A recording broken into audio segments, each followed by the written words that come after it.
Oh, I think we can go straight into the bill where we left off yesterday. We had a pretty heavy technical report yesterday, and we might have to have another one or so before we close, but I think we can go straight into the sections today. Minister, can you start us? Chairman, we concluded at right? clause 31 yesterday to commence at 32 today. Your domestic issue. All right, just a small domestic issue, Ms. Grant. I think, Mr. Richards, we are today again face to face. You're going to ask to carry lunch for the technical team from the ministry. I will take responsibility for the parliamentary team. But you know, there is a little injustice here. Senator Samuda, the senators are compensated for the session, not the ministers are not. So we're going to put burden on the senators. You know, it's all right. I'm taking it. See, I tell Senator Martin, a nice sense. I can't put the burden on the senators today. She has outvoted it. She has won your representation. But I take responsibility for the parliamentary team because we'll be going from lunch. All right? Mr. Cousin like to go up on the hilltop there, you know, and South Canada, a very flat place. I see you like to go up on the hill at the back there, yeah? And you're taking Senator Scott Butler on you. know. I find the vantage point to be a bit of an advantage sometimes, you know, I know when you're up on the hill here. I know that's what you're doing, but I'm telling you, I don't like it. You take away Dr. Senator Martley gone up there too. You know, for the first time, I'll agree with you on a point. I'm coming down. All right. Thank you very much, sir.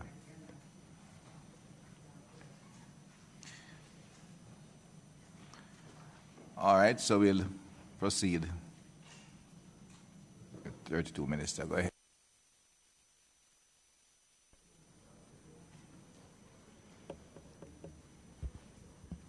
Morning. Clause 32. Duty of importer or manufacturer to deliver firearm to be marked, etc. 1. The holder of a firearm authorization authorizing the holder to A. Import a firearm into Jamaica shall, upon importing the firearm, or B. Manufacture a firearm shall, upon manufacturing the firearm, cause the firearm to be delivered to the authority for the affixation of the appropriate mark and for the recording of the information relating to the firearm pursuant to Section 29. Just pause, Madam CPC, just Chairman, for persons to note, we will learn what the penalty is. Oh, I'm sorry, I'm a little premature. You haven't read subclause 2. 2. Where a person required under subsection 1 to cause any firearm to be delivered fails to do so, that person commits an offense. Thank you, CPC. Just to point out, Chairman, that this is an offense that is punishable by a fine of up to $5 million or up to 5 years imprisonment, an indication of the critical importance of delivering up the firearms for them to be marked so that they can be traced as part of the control. Right. The penalty set out at page 98 in the 6th schedule, the offense under section 32. No, thanks for the reminder, Minister. And it's also good to point out the penalties for this section is in the schedule as opposed to the first phase, because still getting submissions which overlap the two. Well, thank you. Proceed.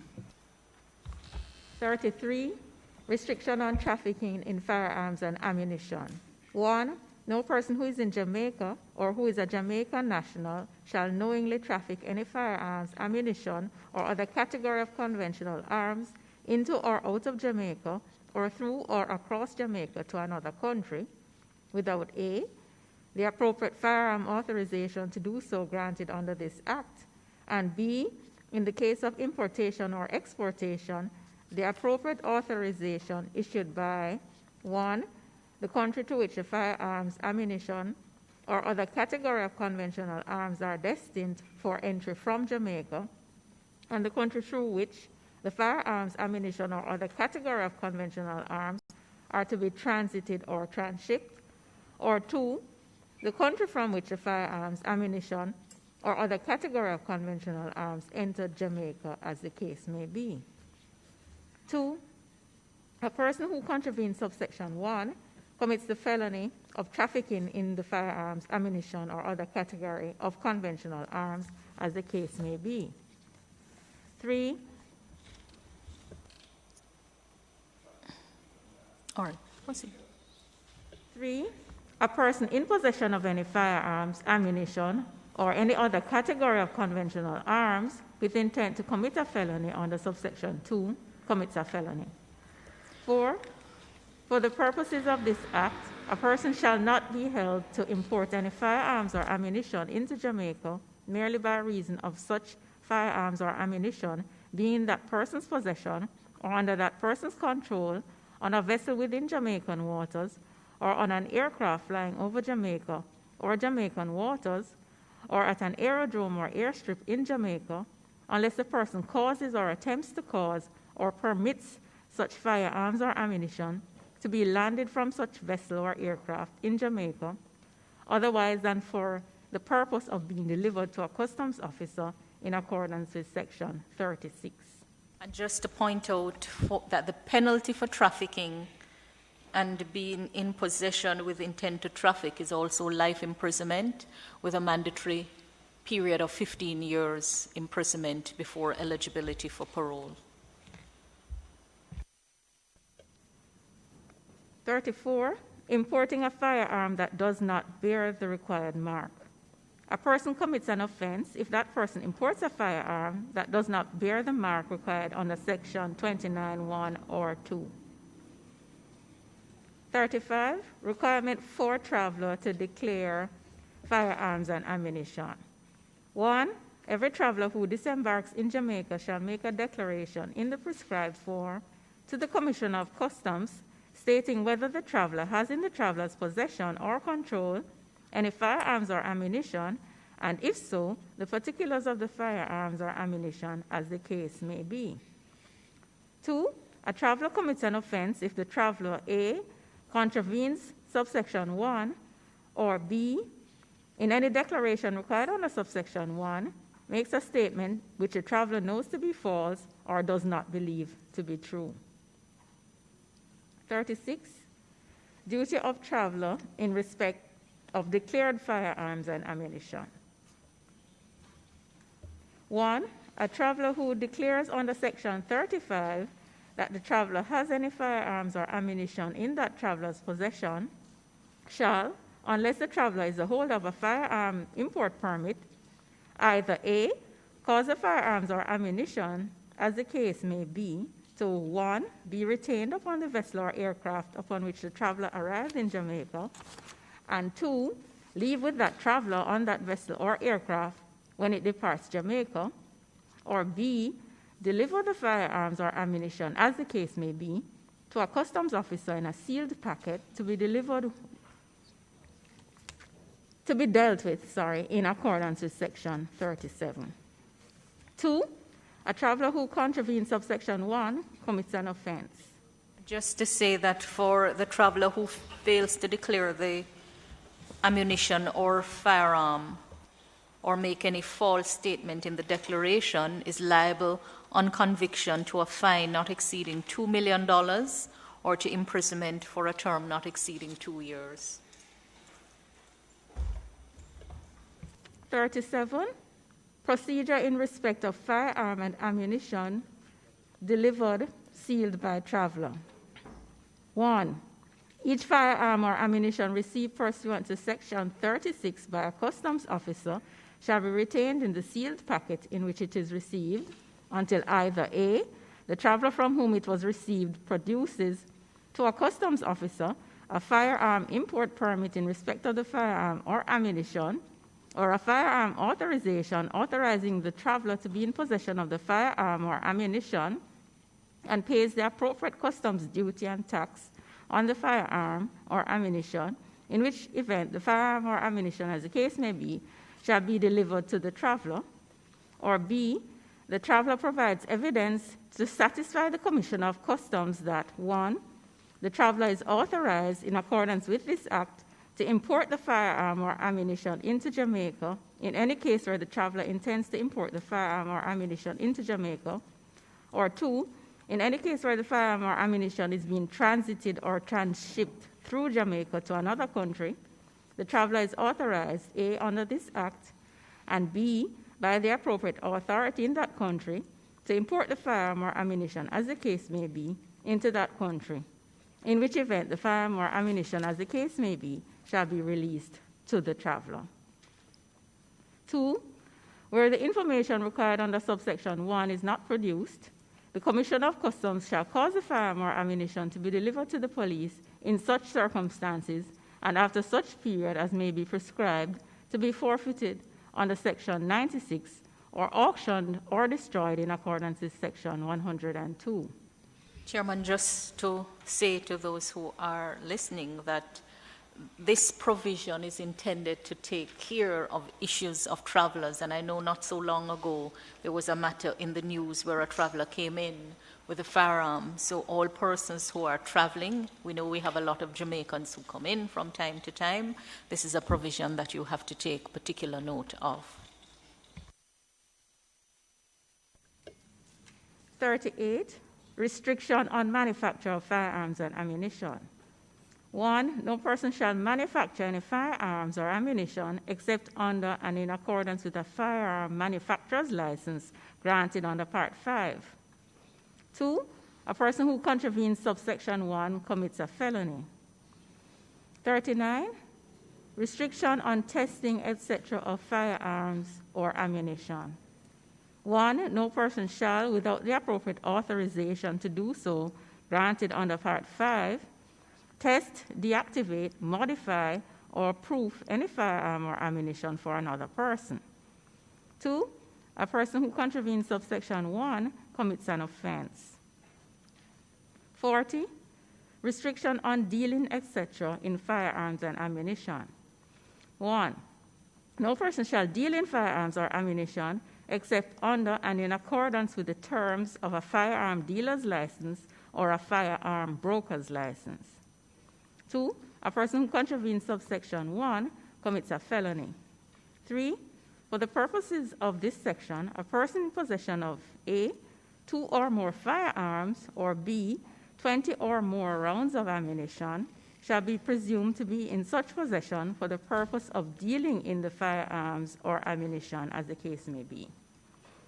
4, no person within Jamaica shall, except as authorized by a firearm authorization granted under section 58, A, being the owner, occupier, or person in charge of any premises, receptacle, or conveyance, use the premises, receptacle, or conveyance for 1, the manufacture or storage of any firearm or ammunition, or 2, trafficking in any firearm or ammunition, or knowingly permit such premises, receptacle, or conveyance to be so used.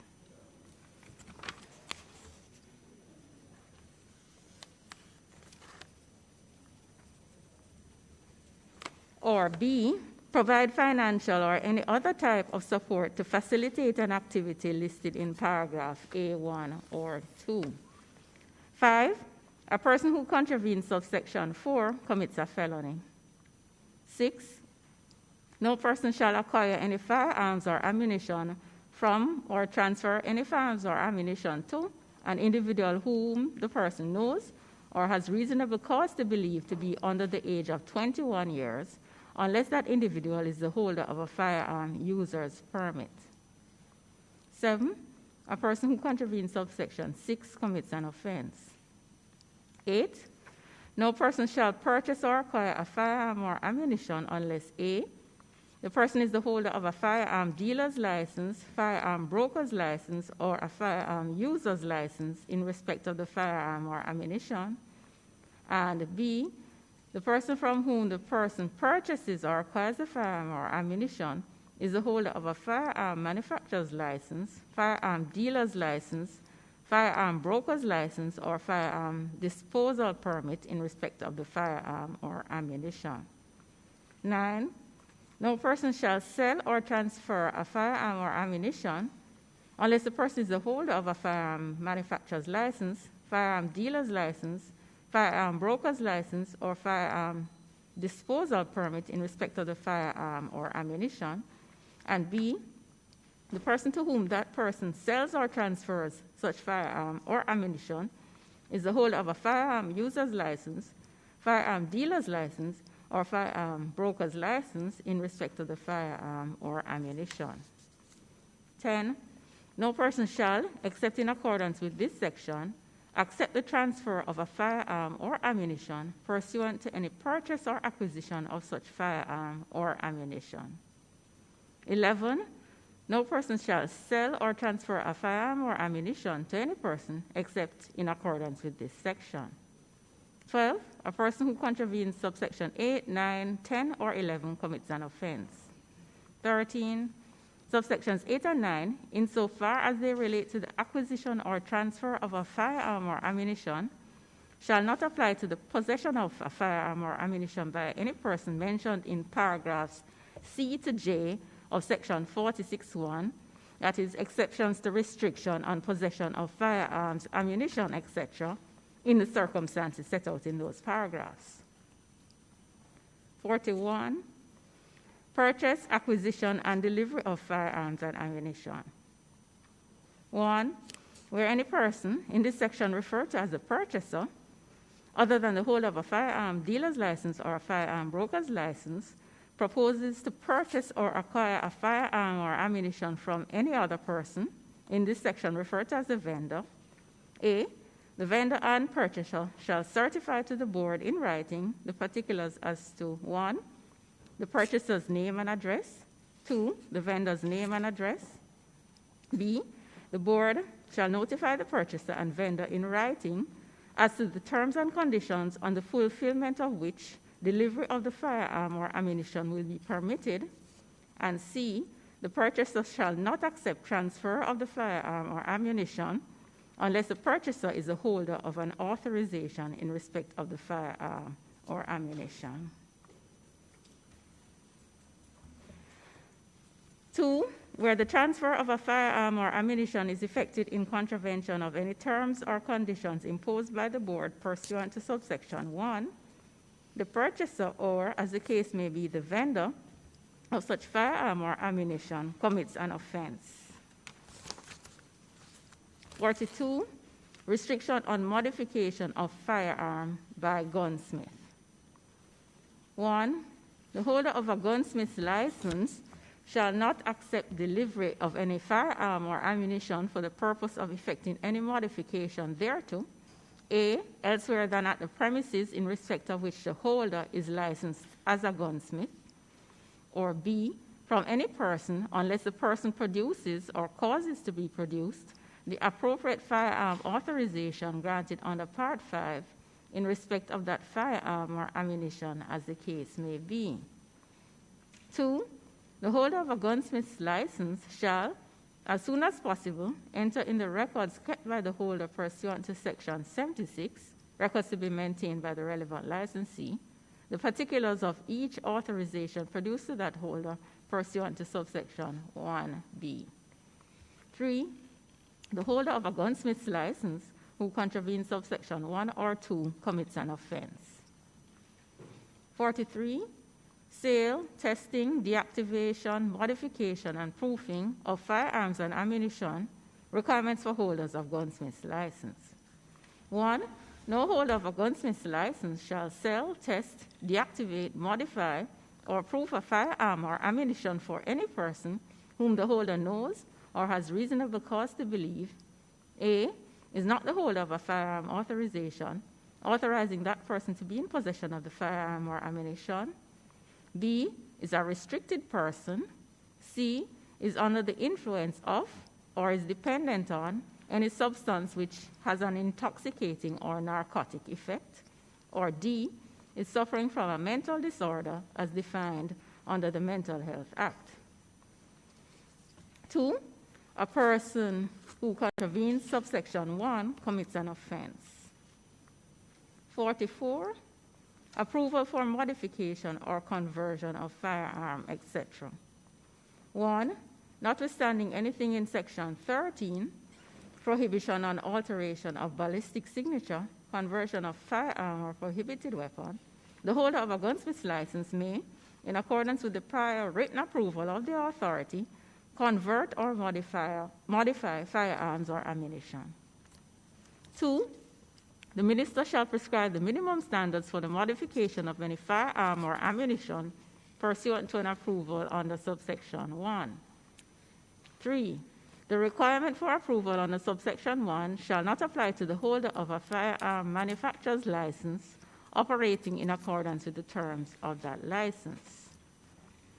45. I apologize, CPC. Chair, I'm so sorry. I did come in late today, and I apologize because I am going to ask the committee to just go back a little bit. Clause 40, which deals with restriction on dealing, etc., in firearms and ammunition, at subclause 6, no person shall acquire any firearms or ammunition from or transfer any firearms or ammunition to an individual whom person knows or has reasonable cause to believe to be under the age of 21, unless that individual is a holder of a firearm user's permit. Can I just ask, is there an age limitation or restriction on the firearm user's permit? And that age is? Yes, there is. The limitation is 16. 16. Okay. 16, as defined. But further down, that's the proposal. So further down at subclause 9, no person shall sell or transfer a firearm or ammunition unless, and paragraph A has a provision. Paragraph B says the person to whom that person sells or transfers such firearm is a holder of the license, user's license, dealer's license, or broker's license. And so I'm just wondering if in subclause 6, the person who has a firearm user's permit is permitted to have a firearm transferred to them? Because that unless suggests to me that the firearm user's permit holder can have a firearm transferred to them.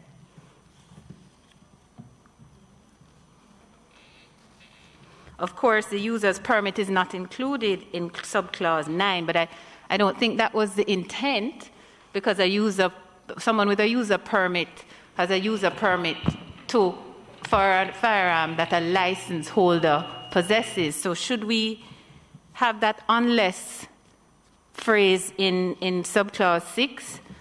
I need my other glasses. And then further at subclause 10, no person shall accept in accordance with this section accept the transfer of a firearm or ammunition pursuant to any purchase or acquisition of such firearm or ammunition. And subclause 11 as well, no person shall sell or transfer a firearm or ammunition to any person except in accordance with this section. So did we capture user's permit in error? Is it captured? Am I incorrect? So it's captured, and it was intentionally drafted this way because in relation to a user's permit, that individual should. So in relation to the user's permit, the only thing that can happen is for the firearm to be transferred to the individual or for the individual to acquire it, but it cannot be sold to the individual. So that's why in subsection 6 it only says no person shall acquire any firearm or ammunition from or transfer any firearm to an individual whom the person knows or has reasonable cause to believe to be under the age of 21 unless that person has a firearm user's permit. If I understand, is that the firearm user permit allow the person to use that firearm, a licensed firearm or the holder? Yes, I get 100%, but there will be no transfer to them in terms of ownership. No, not in terms of ownership, but just in the sense of the individual coming into possession of it. Transfer as defined. They have to hold it. They have to get it to use it. I see another question arising from that, though. what if the person who is the holder of the user's permit intends to transfer to someone else? Because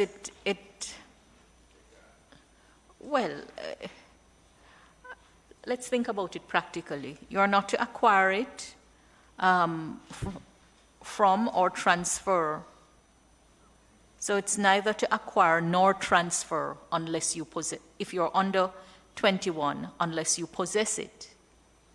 So 6 allows for both the acquisition that's coming to you and the transfer away from you if you have the user's permit and you're under the age of 21.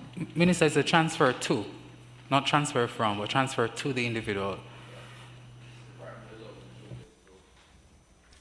No, listen to what is there. It says, no person shall acquire any firearm from or transfer any firearm or ammunition to an individual. So if I'm under 21, I shall not acquire it from you, nor shall I transfer it to you, unless, if I'm under age 21, unless I'm the holder of the user's permit. Yeah? That's what that says. And then it says, no person shall sell or transfer a firearm or ammunition, skipping down to 9,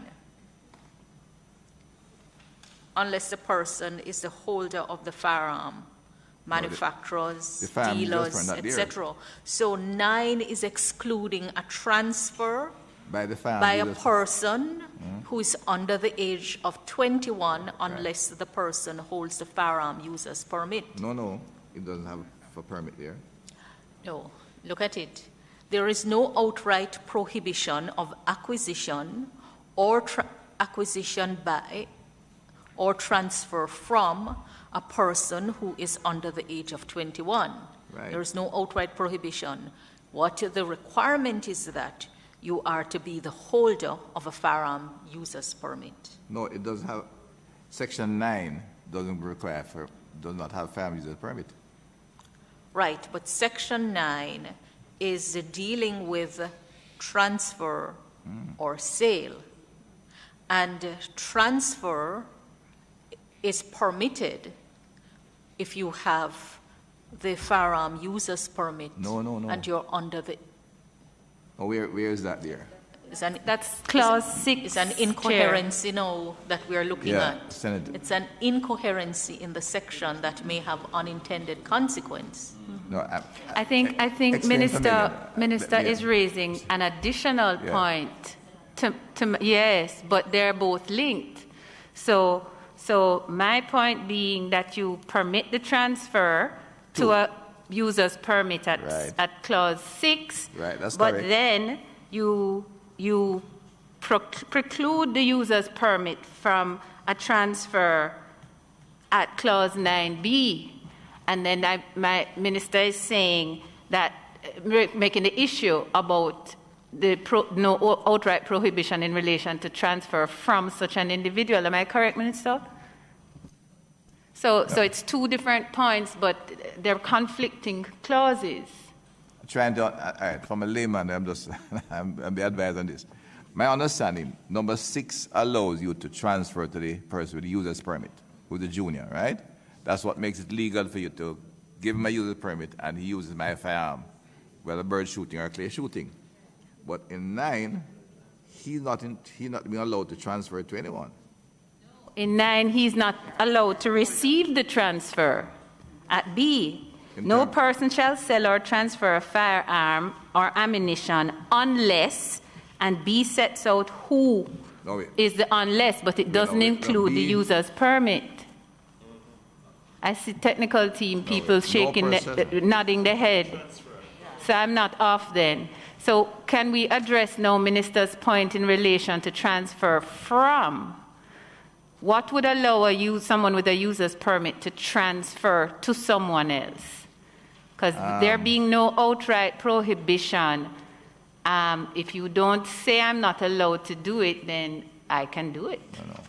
No, but I said, I have to be advised because it sounds like a legal construct, but the impression I get in number 6, you're allowed to give the user's permit a firearm to use, period. It's not a, and that's a different thing from selling them. No, it's in at 9, it's sell or transfer, it's both. So you've included transfer at 9 as well, but you have not allowed the user's permit to receive that transfer.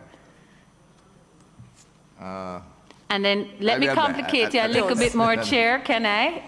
Sure. One more, which may be a policy issue. Okay, I just had a senior moment. It will come back to me. Forgive me.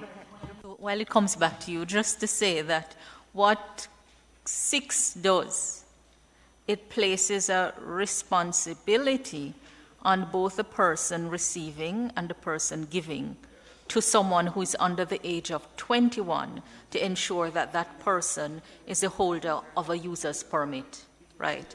So down the bottom now, where it says you can't sell or transfer unless the person is the holder of the manufacturers and the dealers and the brokers and the disposal, it's more looking at it commercially. But it can create a problem, an interpretation problem. I mean, the SG probably can indicate the 6 would be regarded as a lex specialis in respect of persons under the age of 21. And then this is a generalis. Minister. But would have to be construed to not run afoul of the specialis in respect of that. All right, what would it be that in number 9, you're actually removing the word sell? Transfer. No, I don't think you can remove it. I think if anything, you would have to add the permit, the firearm user's permit, just to ensure. That would be dangerous because if you do that, you can sell. You're not selling juniors firearms. Or perhaps the CPC can assist. So you can separate the prohibition of sale to a user's permit. You could separate it in another subparagraph. But I just remembered the point that I was going to make now, Chair, which is that when I go back to the I think it's clause 2, the definition section, and I look at the definition of transfer. Transfer permits me, transfer includes letting on hire, giving, lending, or parting with possession. From a policy point of view, team, are you permitting minors to have a user's permit that they're renting is the exchange of money to be able to use, for me to use Dr. Chang's gun permitted? Is that allowed? Is that what you intended?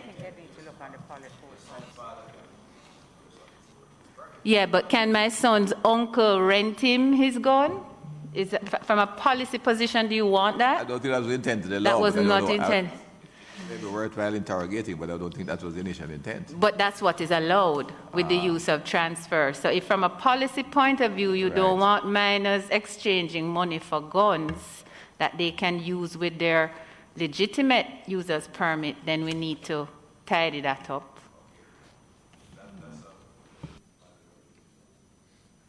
Also would take into account for practical purpose that you can part with possession by handing over in circumstances that are not criminal, not depending on what the use is. Madam CPC, you want to weigh through you, Chairman?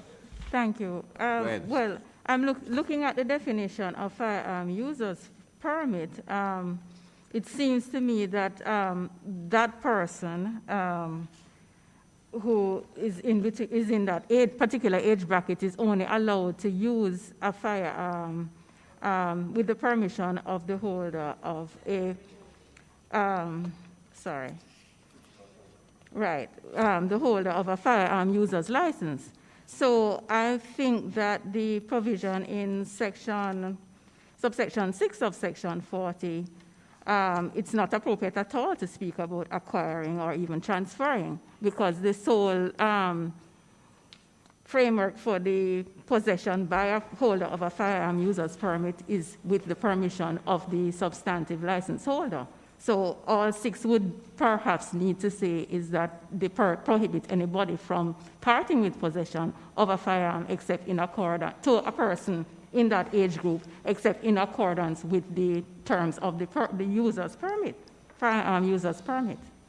But when you read 5, read 6 is not prohibiting it, but it would be not in keeping with the overall scheme. But there's nothing here that would have allowed that person in that age group to be participating in this sort of commercial transaction anyway.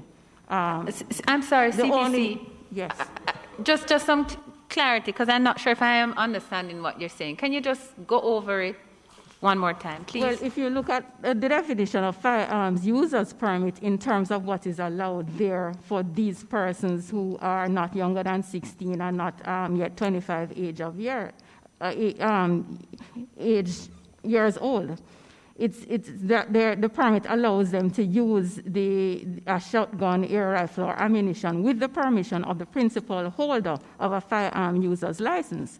So I'm querying the context of Section 46 at all, because what the firearm user's permit allows a person to do is just use the gun with the permission of the substantive license holder. So what then would be the basis for this whole provision allowing that person to acquire or have the transfer of firearms and ammunition?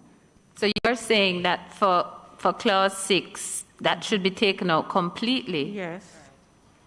Okay, but that then does not address the policy issue of, based on the definition of user's permit, whether when I possess and use that shotgun, air rifle, or ammunition, I do so for consideration.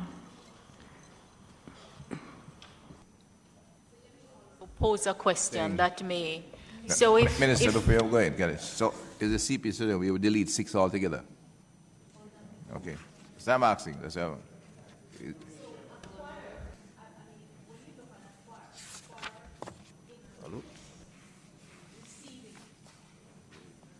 acquire is also receiving it.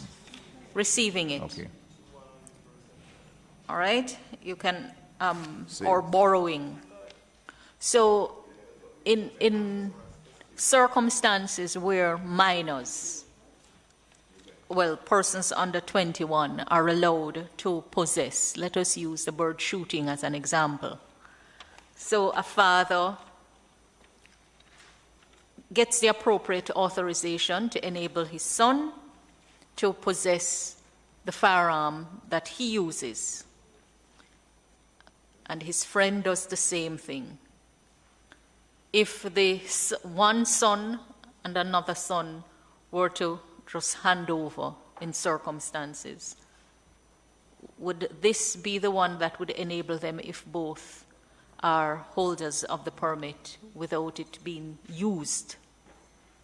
In other words, just in a practical case. So group of friends are out, or even family members, parents and children. Parents are the holder of the users, the license, and they have gotten authorization for their children to get the user's permit for their firearm. And in the circumstances, everybody's packing up, and one say, all right, let me pack up. You hold this and pack up for me. Outside of they having the permit, an offense would be committed. I didn't get your minister. I need.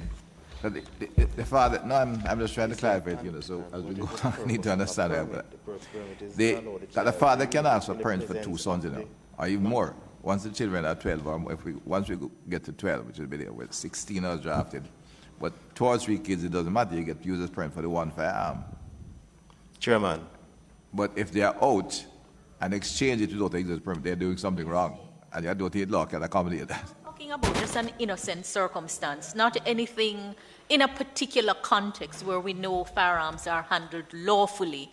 You wouldn't, I mean, let's just think about it. We may have to narrow down what aspect of acquisition, since it's a wide term that covers a number of circumstances. But what I think we have to take care, having regard to the practical circumstances in which people are going to be authorized to use primarily, secondarily, and otherwise, is to ensure that we do not unwittingly create a situation where persons can be charged. And when I sat at another place during bird season, there were a number of cases that came before the court in circumstances where they're technical, but an enthusiastic officer, depending on what else may be happening. So we just have to kind of take care. Madam CPC, you were proposing? Yes, that's why I had said that subsection 6 would need to be replaced with a provision authorizing the parting of possession of the firearm to the holder of the permit in accordance with the terms of the permit. Agree. And just to go back to the question that was posed by Member Golden CPC, I beg you pull that mic closer to you, please. Yes, about the what would allow the holder of the firearm user's license to transfer. The provision in 9 refers to the holder of a firearm disposal permit, which is what would allow the person who is the owner of the firearm to dispose of it. Yes, Chairman. Thank you. Through you, Chairman. When you look at the definition of the firearm user's permit, I agree with the CPC in respect of the fact that when you look at 46, that is not necessary, because you have to look at what the intention is when you have a firearm user's permit. I believe it more than likely is to allow for example, a parent who has a child 16 to 21 to be able to use that firearm. But I don't expect that the parent would give that child the firearm to go out on his or her own with it. If you look at the definition of transferring, it says that to part with possession of. No, so that would leave us in a situation where a child 16 to 21, if it remains as is, and you transfer to that child legally, then that child can have it and go anywhere they want to go with it, you know. Yeah. And that would defeat the purpose of having a user's permit. It's simple. You're going hunting with a child, you want the child to be there, you're the responsible person with the training, that's the idea. Overseeing, supervising the child, using it. That's the purpose of it. But if you have that transferring in there, let me tell you, you are going to run into problems, because if that child is found on the road and comes to me as counsel, I'm sure I'm going to be successful when I make my submissions to the court. Right, so you have to be careful. Okay, but no, but you're quite right, because remember, there's a proposal from the JRA to go to 12 because the sport shooting begins at 8, and there's no reason why we shouldn't go there. So you'd be up at that 12-year-old moving away. It would be. You have to cover that, CPC. Yeah, because I think it is, you know, as you get, we're not going to get older, we're going to get younger, so, with this issue.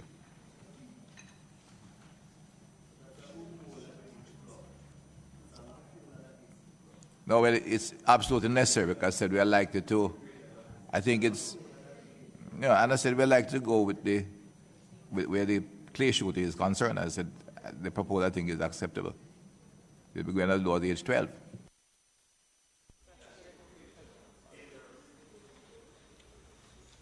Sorry. Thank you, Chairman. May I, Chairman, because I'm trying to understand the CPC's proposal in respect of removing the provision. I think the provision CPC is still necessary with a fix, because what we want to speak about is the acquisition or transfer to anyone who is under the age of 21. So that still has to remain. But that's the important part of the provision. Richard, there's only a single line of that's allowed to transfer. Well, that allows the user under 21 is where a license holder accepts responsibility to allow them to use it in his presence. That's all they're allowing. So that's perfectly understood, Minister. The point I was trying to make was that this is an offense. There's an offense from contravening subsection 6. The essence to me of subsection 6 is transferring a firearm or ammunition to anyone who is under the age of 21. So I think that there still needs to be the essence of that provision included. Yeah. Siblings from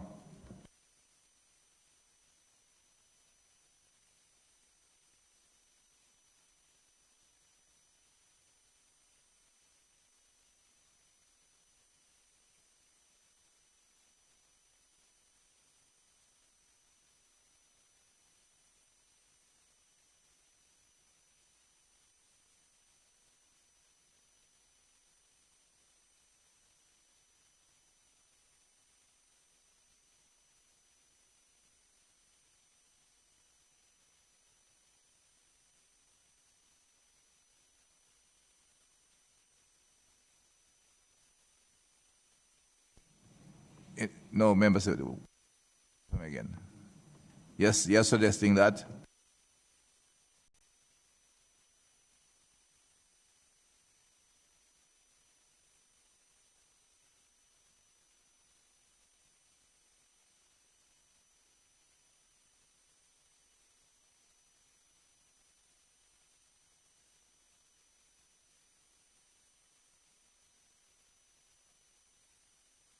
Nomination.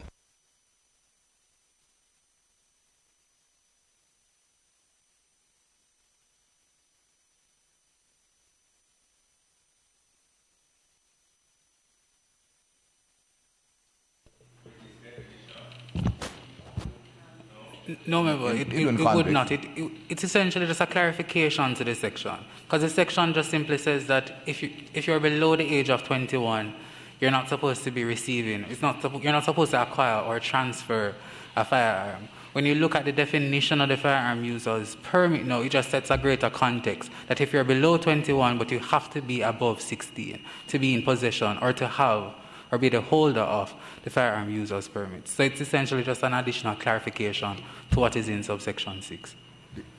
I don't think that's confident that there's a transfer issue, I think, that both Senator and Minister was pointing out, which has value, which we have to look at. And Chair, the larger issue for me, well, I wouldn't say it's larger, but the other issue for me in relation to what's the policy position on letting for hire, and is that something that we want to promote?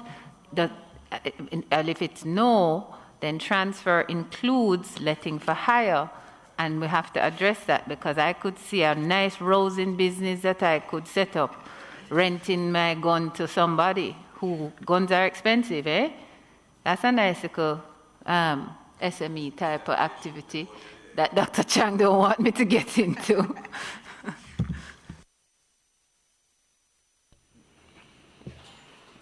The consideration. This can be clarified. Yeah. All right, we can. We'll just have to look back. So the definition is a definition that carries through the entire bill, and the bill has a dual regulatory system in respect of prohibited weapons. So those that are illicitly marketed and acquired outside of the license, the authorization and registration regime, and the definitions carry through.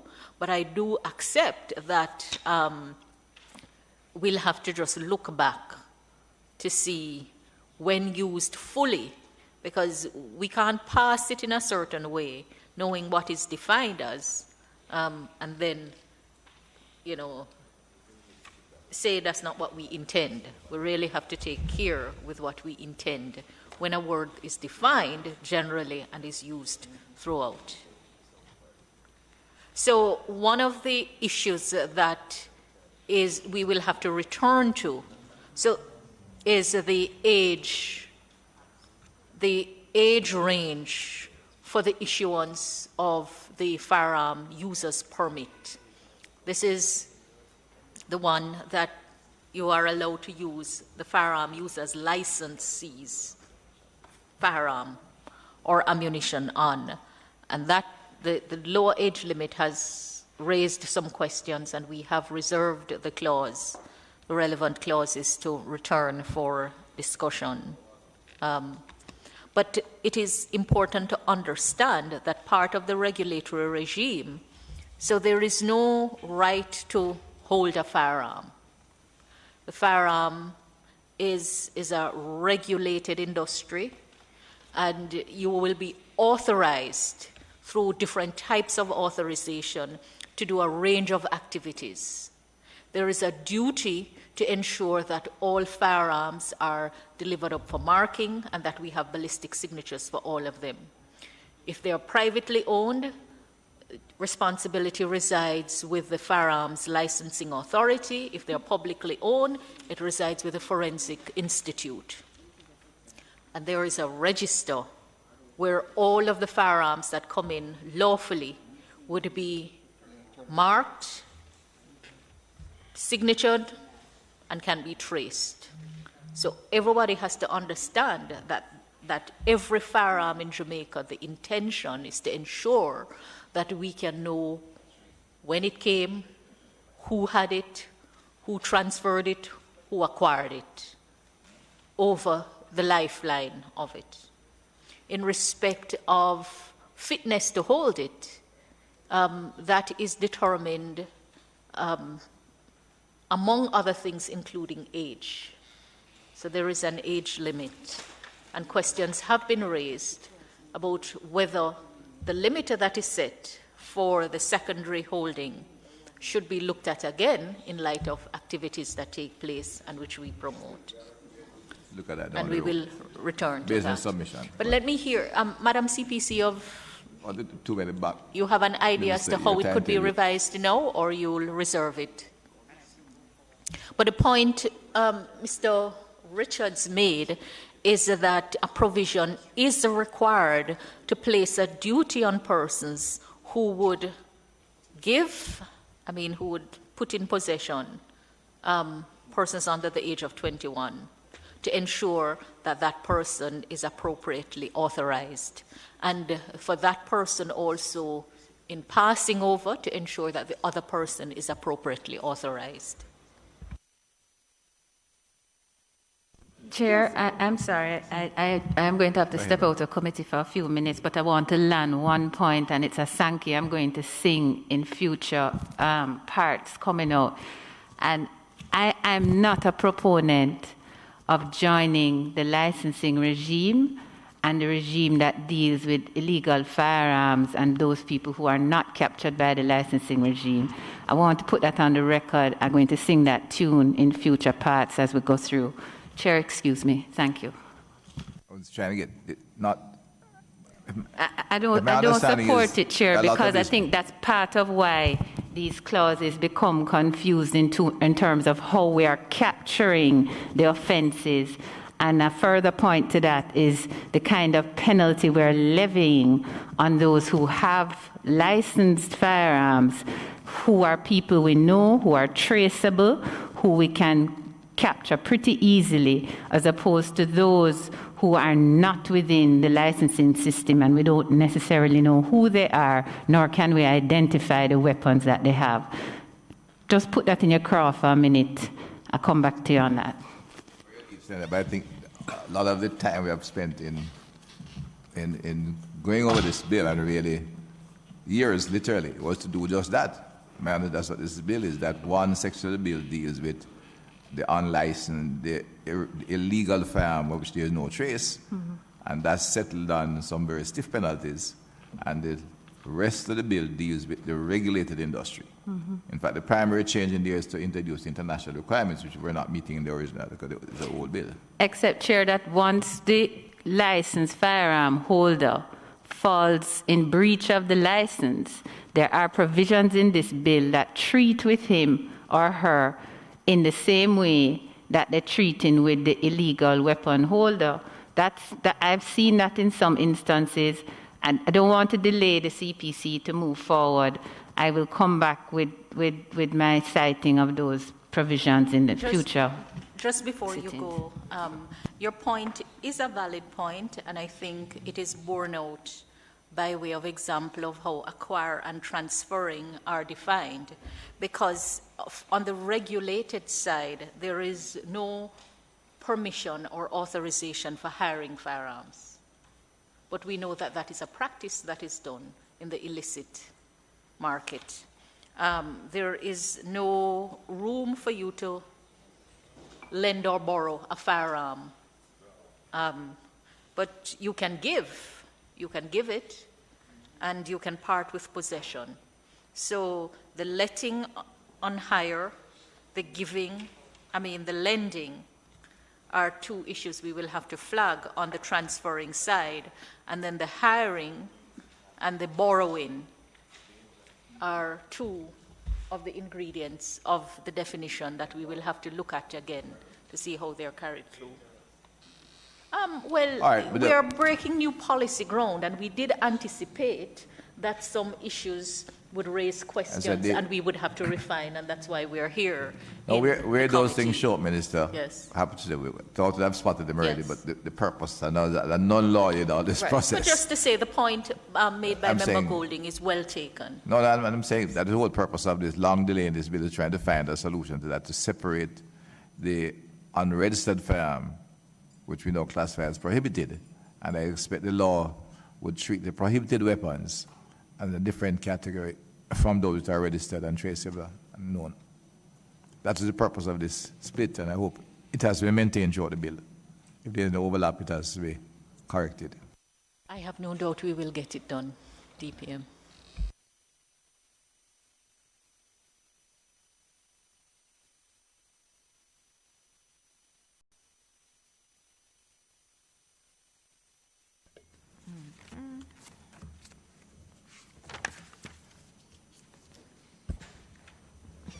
$45, unauthorized possession of firearm or ammunition. 1, no person shall be in possession of A, any firearm or ammunition without the appropriate firearm authorization granted under Part 5, or B, a firearm that is not marked in accordance with Section 29(1)A to F or 29(2). 2, a person who contravenes subsection 1 commits an offense. 3, in any prosecution for an offense under this section, A, a person who is in the company of someone who uses or attempts to use a firearm to commit 1, a felony, or 2, an offense involving either an assault or resisting the lawful apprehension of any person shall, if the circumstances give rise to the reasonable presumption that the person was present to aid or abet the commission of that felony or offense, be treated in the absence of reasonable excuse as being also in possession of the firearm. B, any person who is proved to have in that person's possession or control any conveyance or receptacle in or on which is found any firearm or ammunition shall, in the absence of a reasonable explanation, be deemed to have in that person's possession that firearm or ammunition as the case may be. C, any person who is proved to have used or attempted to use or to have been in possession of a firearm or imitation firearm in any of the circumstances which constitute an offense under Section 14, use or possession of firearm or imitation firearm in certain circumstances, shall be deemed to be in possession of a firearm in contravention of subsection 1. 4, where any firearm or ammunition is carried in parts by 2 or more persons in company, each such person shall be deemed to be in possession of a firearm or ammunition within the meaning of this Act. Just to say, so by virtue of the definition, which includes parts and component, is this just for the avoidance of doubt? 4. Yes, Minister. So perhaps we should indicate for the avoidance of doubt. My question would be Just to the team. I understand 4, actually, from my perspective, Minister, but given that we have, and based on the discussion at the end of last section, we have now separated the regulated from the unregulated. Section A, well, the person in the presence of someone with a felony, just classifying them as a possessor as well. Does it fall in the same? There's some question. I can understand for the illegal firearm, if you are traveling company and commit a felony, the two are charged equally. But in this case, somebody is traveling with somebody who has a licensed firearm. The person with licensed firearm breached the law, commits a felony. How do we charge his company with it? Even if you, hold on, so the local jurisprudence already deals with this area of law, right? And in particular, in company of, and you note is in the absence of reasonable excuse. No, I'm so with there's you. a whole lot of case law. That's what I'm saying. But we are charting you beyond my understanding. And this here is suggesting I have separated out, I can understand clearly, if two gangsters are going together, only one has a firearm, you charge both of them. That's straightforward.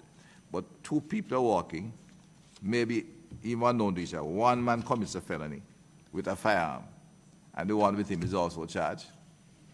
That doesn't make any, once we have separated the legal from the illegal fire, I don't say that. I'd be bad, I'd not come. Yeah, Miss.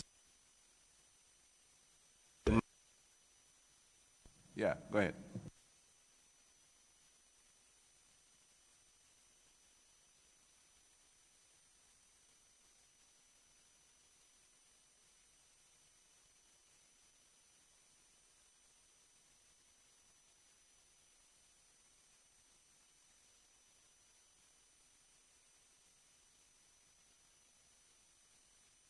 Well, what?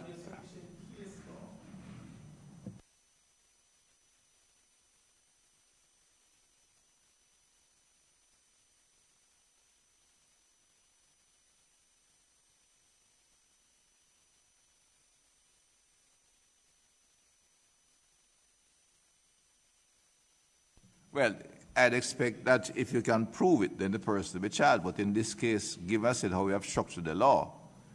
If it's proven, then it's proven. But do we need to say, because this to me seems to be putting a certain burden on the other party, which is unreasonable. I'm going back, Let's look at this section. Let's look at this section a little more deeply. Minister, even without the comments that you had in the last, what I'm saying, what has been done, I can see this applicable for the prohibited weapon. In other words, if two people, and I know it's going to be difficult to prove it, two gangsters walking, one carry a firearm, and the other with him, they commit a crime. Both are charged. That's straightforward. Now we have separated that section from this section. In this section, if I read it right, is that two people are going along. One has a licensed firearm. The licensed firearm is carry out a breach of his license. He commits a felony with his firearm. You can charge the other gentleman. No, it's a case law prohibits that, but why should we go to case law when we have separated the issue? Let me answer you this way. Why do we need this Chairman. section? Let me answer you this way. Let us just go back and look at the clause. The clause begins by prohibiting possession of a firearm without the appropriate authorization. And that can take any of many forms, depending on what you choose to do. And secondly, it prohibits possession of a firearm that is not marked. Because we know that the scheme of the law is that every person who has a firearm is to deliver it up for marking. All right? So if you have it, even if you have a license and it's not marked, it's an offense, because the law requires not only authorization to possess and to do any of the permitted activities, but also to ensure that the firearm is marked in accordance with the standards that are set out. And so if you're not authorized and if the firearm is not marked, it's an offense. That's the first thing. Secondly, it says in prosecuting an offense under the section, a person who is in company of someone who uses or attempts to use a firearm to commit a felony. First of all, no one is authorized to use a firearm to commit a felony. If you use it in self-defense, it's a complete defense and there is no offense in law. That goes through a process of proof. All right? And it says an offense involving an assault or resisting lawful apprehension of any person, if the circumstances give rise to the reasonable presumption that the person was present to aid and abet the commission of that felony. And we know in law that aiding and abetting the commission of an offense is an offense in itself. And an aid and abetter is liable to be punished as a principal offender. But the court will have a discretion as to how, depending on the degree of the involvement. And so if the circumstances give rise to the presumption, and all cases turn on their own facts and their own circumstances, in the absence of reasonable excuse, you're going to be treated as being in possession. I don't know what is unreasonable about that. Minister, But Minister, before my colleagues, no, I understand your explanation, and I'm not, I can see the logic of everything. It's just Section 2A2 I'm concerned with, because that gives, we have taken out illegal firearms and defined them elsewhere as prohibited weapons. And I can see where this kind of association under 0 and Section 2 allows someone in association with somebody with a legal firearm to be charged. But this is someone, one with a licensed firearm can commit an offense, and it's a breach of the Firearm Act, and the penalties are outlined in schedule. But this person in A2, what it's saying is that if he's in the company of the person with a licensed firearm commits an offense, they can be jointly charged. And I don't know if that in the context of renewal. I know what I'm saying is if it happens, doesn't make it necessary that we have to keep it. Because we have now taken the step to separate the legal from legal. I need a bit of explanation. I had marked this before, Minister, so this specific provision wouldn't necessarily have any bearing on the distinction that we have made between the legal and the illegal. The legal firearm and the illegal firearm. If it is that the offense is committed with an illegal firearm, the applicable... Let me get me on the firearm, Paul. What I'm saying, in the original, when you had a single law, if a person commits an offense, their firearm, two people walk along, you're operating on the basis that the majority of criminals would therefore be operating in groups, and you charge all of them. We have taken steps to now remove that illegal firearm to a prohibited group. So any two people walking, even though the person may breach the law, there has to be no commonality of purpose. It's less likely to be. So there's no reason for these laws. I marked it from already, because when we were going through it, I didn't spend all the time in the review, but having read it from here, I'm worried, why should this be? Because it's easily that I have my licensed firearm, I'm walking the constituency. Well, I won't with you. I'm walking beside a friend who has a licensed firearm. He commits a felony. He commits a breach of the Firearm Act. Why should I be associated with him? There's no reason. If I'm walking out there, as all of us are elected party, you're walking a constituency, there are several people you walk with, someone who just come with you with a firearm. Well, and he can come to a breach, In fact, it's likely we can walk with him thinking he come to a breach again, safe, which is not true. It's an MP. Well, Minister, as Minister of Constitutional and Legal Affairs Minister was pointing out, that the consideration for the court is not just simply whether or not you were in proximity to the individual. There has to be some concern. Why keep this here? I'm a little bit worried about it, because I said, having taken the trouble to separate them, I quite understand for a prohibited weapon, if 3 or 4 guys walking, even one of them carry a gun, I can charge all 5. That's what the prohibited weapon has allowed us to do. And so that's where a reasonable excuse will come in, Minister. That's where a reasonable excuse will come in. Yeah? All right. Member Cousin? Mr. Cousin, then Mr. Senator Scott. We all take this thing very lightly. Chairman. About charging people. It's okay. Foolishness. They have a defense. You know what it is like as an innocent person to be charged?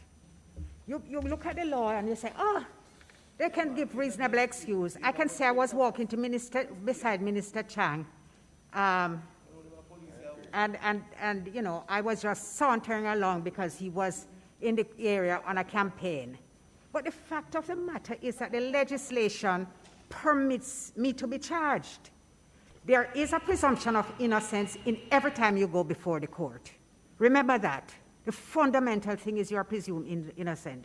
But what you're doing here, after separating the two regimes, remember that's part of the policy we're doing, After separating the two regimes, you're criminalizing my being in the company of someone who uses a licensed firearm user who does something he ought not to do. So what's the point of separating then? And also, it is not sufficient to say you can go before the court and when it reaches to your defense, you can give a defense. That is really not what should be contemplated by legislators. Legislators must start from the point of making laws which are fair and just, not one that accommodates a defense. No, I think this one, like, it is coming out of the committee, and I think we'll have to read this section 2. No, it really, anyway, let me remember Cousins. Yes, Chairman. Yeah. It's clear. Any firearm, anybody who holds a firearm user's license and commits an assault can be charged for illegal possession of firearm. Yes, simply put. Now, if there's someone was in the presence of this person who committed the offense, the common law provides for that. If the investigation leads to that, forming of that opinion by the investigator, he can charge the person, If the even without if us the having investigation put lead. simple, but we don't need to put it here. No, It doesn't need to be codified because the common law provides for it in any event. no, Yes. I think we have to, Minister, without further, I don't Doesn't think it need to deserves be too in much. here. I think this is a bit impatient debate. Yeah, man, the common I law think you deals need with to it. look at it, team from the ministry. I said I did take a look at it when I started going through the detail to come here, because it suggests the separation, I think, changes the base of the law. This, I think, was there because one law tried to cover everything, or one piece of legislation. So you had to have this association when it might have been an illegal firearm or the person was moving in a group with a legal firearm. Having separated the illegal firearm, I think you just have to allow the investigation to work here. So if in fact the person walking together had common cause or was there with and had common knowledge, then the investigation will take care of them. But to make the initial charge, I'd be unhappy with that. Minister, what is your ACLD? Minister Chairman, as you know, the policy positions come from the MNS. Yeah, that's what I'm saying. In I'm asking my respect of what ministry is to- contained in the law, but I think Member Cousins was saying that this is a common law principle that exists. Right. Yeah, they can be So, investigated. Just let me give you my comments.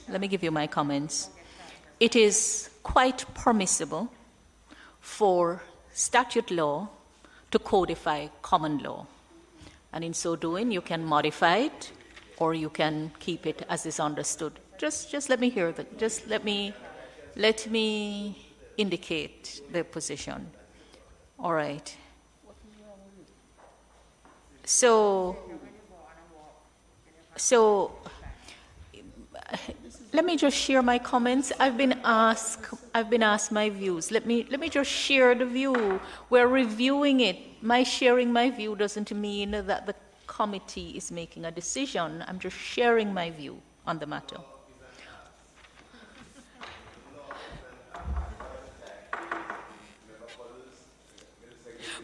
I will yield to the member if they want to share their points further, and then I will share mine, Chairman. I said the law is an ass.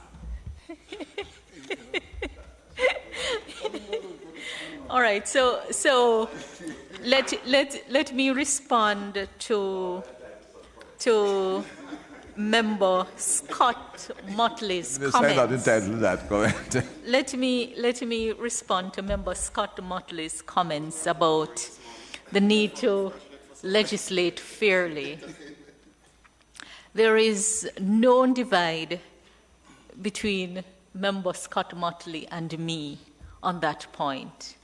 I share wholeheartedly the view that there are fundamental constitutional principles that we have to honor in providing for the treatment of alleged offenders. All right, so there is no parting of company. I think, however, our jurisdiction is challenged with wanting to have our cake and eating it, or eating it and having it, however the expression goes. Because we do not move from suspicion to charge to conviction to sentence without going through detailed processes. We don't. And I appreciate that there are many who view themselves and who are, in fact, weak against the might of the state, and they have to be protected. I understand that. But where someone is found in the presence of another, and there is no dispute about that, and some other things have occurred, and there is no dispute about that, you're not putting a legal burden on anyone. You're saying that if you have a reason which is within your knowledge that somebody else doesn't know, the law does permit you evidentially to speak to what is in your knowledge. What is provided for here already exists in this jurisdiction, and matters are prosecuted all the time in the courts, and depending on what evidence is presented to the court, persons are either convicted or acquitted. And evidence for conviction has to meet a certain standard of proof beyond reasonable doubt. Evidence for acquittal only have to cast reasonable doubt on other evidence. They are not at the same level. There is no legal burden on any accused, but in appropriate cases, an evidential burden may be placed on an accused, depending on what the case is. So there is, while there may be concern from the perspective of law, guided by the courts, there is nothing egregious about the provision, unless I'm reading the case laws wrongly. That's all I can say. So even on the authorization side, no one is authorized under this regime to possess a firearm to commit a felony. No one is authorized under the regime to possess a firearm to resist lawful arrest. No one is authorized under the regime to possess a firearm to assault anyone. Everyone is entitled to lawful self-defense, and the law sets the standard as to what that is. And no one can raise self-defense and keep quiet in law. Although the options are that you can say nothing at all, you can make an unsworn statement from the dock, or you may go in the witness box and be sworn and give evidence. If you raise self-defense, you're essentially saying, I did the act, but, and the law sets the standard. So we really can't have our cake and eat it. But that's just my view. I would, I said I caught on it, and what you have explained is clear, but I'm still concerned of this 8.2, and I'd ask my ministry to take a look at it to come back, because, and maybe more, I've been thinking of more out of that, of a political arena. Somebody will walk, I walk beside somebody who will shoot somebody in the heat of a campaign. He commits a crime, it's a murder. Now, he might think his reason for shooting him is quite different. I'm walking and somebody give me a political shout. I reply, comrade, I will go on and will happen in the constituency. He might think it will be rude to me, I'm shooting him. He may not die, but he gets charged with, he is to be charged. He has committed a crime. But I should not be associated with that at all. Chairman, although I will get off in court, I don't think I should be charged to go to Chairman, court. I understand the concern. And again, even using the example that you have raised, I would say that a judge who is trying a case may not have the knowledge of what goes on the campaign trail. And so there could be nothing unreasonable about someone who understands something to explain to a court what has happened. That is what judges do. They receive evidence and they weigh the evidence. It is for us to then say, I'm saying nothing because you should know that in this context, this is what happens. maybe my understanding of how justice is administered is very different.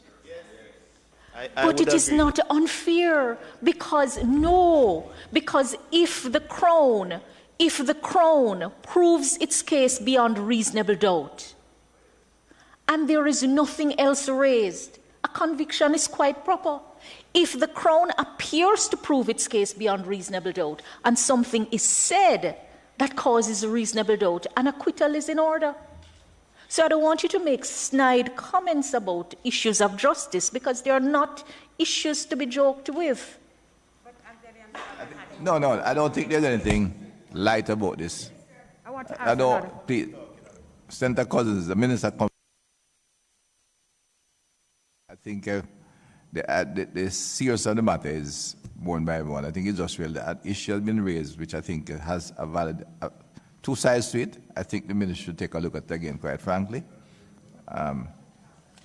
Minister, in relation to 45B, where it says that no person shall be in possession of a firearm that is not marked in accordance with section 29(1) or 2. 1 or 2 is where you have the mark. 29(1) is the one that the manufacturer must The manufacturer, put on the yes. markings and so on. So, But that's a new international requirement, so there might still be firearms that are legal that don't have all the markings, and that's Yes. where 2 comes in.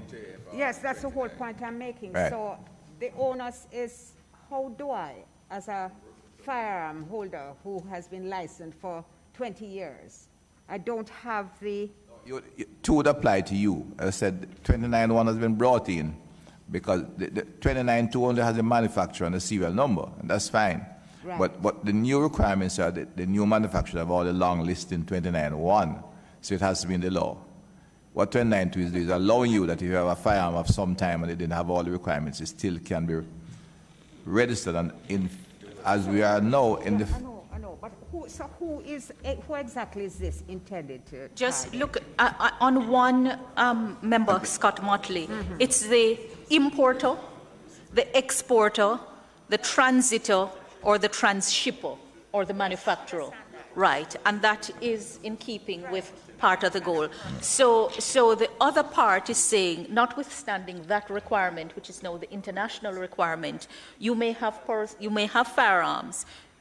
It is an alternative, unique mark is permitted for the purpose of identifying it. The older regulations. So the law places a responsibility on firearms. The firearms have to be delivered out. Talking about the person who is in possession of it.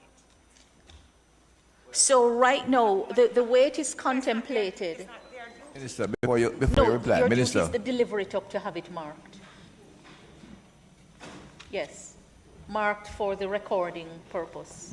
That's a duty And that is I'd placed. Minister, you should add that when they go for licensing now, after this law comes, they'll have a new mark on it as well. So it's really just to ensure that they have a little, but there are firearms that don't have all the markings already on the market. So, No, I'm saying that when you go to license your firearm, it is automatically marked. A person who is in possession of a firearm which has not been marked means that they are in possession of an unlicensed firearm. That's If it's 29(2). automatically done. No, 29(2) will be acceptable still. And there's no firearm without that small. Section 29(2) just has a serial number, and that's just fine. It's covered. No, you see, the long section is a new requirement, of international requirement, which is very recent. So the old section, he will have to get the new markings that when he goes to get his license, to renew his license. That if it's not marked, if he takes in his firearm to the FLA and he gets licensed, so he has his license for the year, and it's not marked, he has to bear responsibility for the FLA's omission to mark.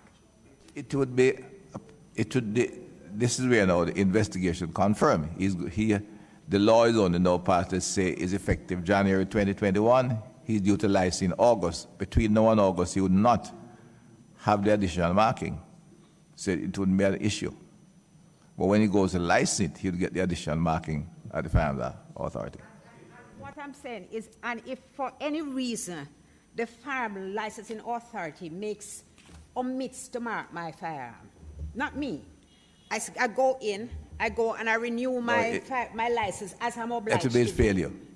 Investigation would confirm that. Here I have to agree with my minister. The Firearm Licensing Authority omits to do the markings. I have my license, but I am in possession. I am in possession of a firearm which is not marked. Only marked by 29.2, which is this lower level. It doesn't, yeah, no, well. Yeah. It's a lesser marking requirement. You see, you have the, I'm looking at this section, you know. Do we have the clause which So places the if duty I'm in on possession private of a owners to firearm deliver which up for is marking? not marked either under 29.1 or 29.2. Right. Although I'm in possession of a license, I commit an offense. Is it unlikely to have a licensed firearm without any of those marking, you know? Yeah, because all firearms will have 29.2. What they don't have is 29.1 because that's your requirement. All firearms that are licensed will have 29.1, 2. That's universal now. Okay. Right. Just an interesting nuance difference. So the law places the duty on the importer to deliver up the firearm to be marked. But then it places the duty on the authority to mark all privately owned firearms delivered up for marking in accordance with the Act. There is another provision that Yes. places the duty on the individual. Where That is clause 113. 113. It says the whole of a firearm authorization shall, in respect of the firearm, I knew deliver it the was firearm there, to be right. marked in Okay, accordance. Right, 113. Mr. I Member, mean, I knew it from the scheme, I just didn't remember where before it was. Member Jack's came a bit late, but I heard he had a late question. Sorry? Minister of Private- No, it is not late. I am late, but the question is not late. My apologies for being late, Chairman and members. Question as well. You know, it says better to be late than never. 45(3).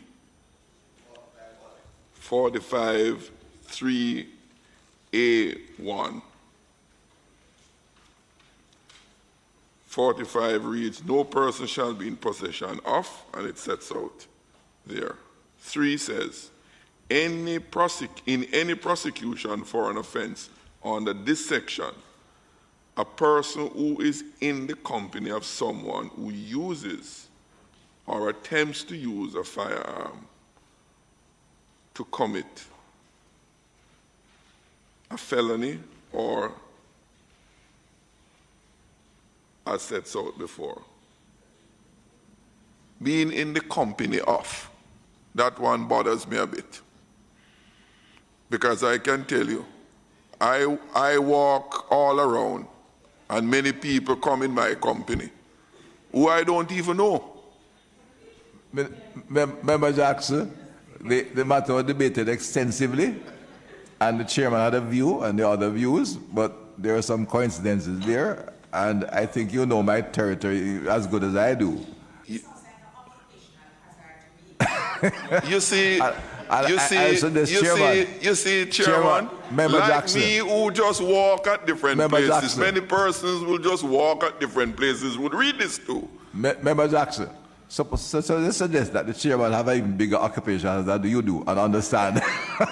You know, there are other persons of great standing, such as pastors and priests, who walk along the byways and the highways in the country. I'm not going to swear for anyone else. I'm not swearing, but by virtue of their own occupations, Right? they find them. But seriously, Chairman. No, member, we have discussed extensively and asked the ministry to look at this. This is one of the few things we'll scale Okay, back. so long as it is being further considered. We'll put a square. I don't want too many square back. We're going through, but we'll do that one. And I think my lateness exposes the fact that it was referred for further consideration. So I will withdraw. No, the minister made a very sober point that the investigative process will prove them innocent. The issue we're making here is that it shouldn't be charged, that they shouldn't be charged at all. Because we have separated the legal firearm from the legal. So, you know, you really have to be careful. I want to think, Chairman, that there must be some further explicit ingredients that qualify for prosecution. We'll give due consideration and we'll come back to you. But by itself, it is very troubling.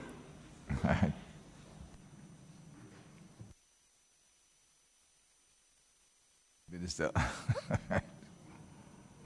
40. 46 now. Like I say, whatever we know, It's heavy. Court business is heavy. I don't like to go there. Chairman, when the courts are formally engaged, there are rules. It's not a free-for-all. A court of law is not a court of public opinion which has no rule, no rhyme or reason, swayed by deep emotions or popularity or, sentence. That's not a court of law. Court of law operates very differently. Being to know that the Chief Justice have indicated, however, that the legislature is moving in the right direction. Chairman, just recently, there were comments about an acquittal in respect of someone who was in a conveyance, a motor vehicle, where a firearm was found. And the judge said, based on the explanation given by the person, there was reasonable doubt, and the doubt had to be resolved in favor of the person. We can't have the cake and eat it, and what a hue and cry. You almost hear the judge being criticized for having reasonable doubt when an explanation is given. And then we hear that you mustn't say anything. We'll get back on further interrogation. If you have something that can say, look, it may appear this way from all indications is the appearance. Without my saying anything, you're going to think I'm guilty as sin. But here is what happens. That's not placing a legal burden on you. That's not infringing any of the hallowed principles of constitutional law.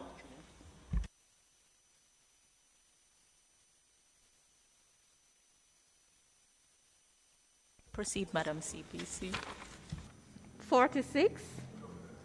Exception to restriction on possession of firearm, ammunition, etc. 1. For the purposes of Section 45, unauthorized possession of firearm or ammunition, the following constitute lawful excuse for the possession of a firearm or ammunition, as the case may be, by a person. A. The firearm or ammunition, 1, is the property of the government of Jamaica, and the person is authorized by the government of Jamaica to be in possession of the firearm or ammunition, and 2, is in the person's possession while acting within the lawful execution of their duties. And just to say in respect of this, the provision balances it out, because this is a common law principle also, and it's put there, and it provides a good and just balance, an example of how the law is seeking to balance. B. The firearm or ammunition is a slaughtering instrument, and the person is a person, 1, with responsibility for veterinary services, authorized by the ministry with responsibility for agriculture, to be in possession of that slaughtering instrument in the lawful execution of that person's duties, or 2, authorized by the ministry with responsibility for local government to be in possession of that slaughtering instrument in the lawful execution of that person's duties. C, the person is an armorer, firearm and tool mark examiner, or the holder of any gunsmith's license in respect of any firearm or ammunition in that person's possession for the purpose of repairing, testing, or proofing the firearm or ammunition.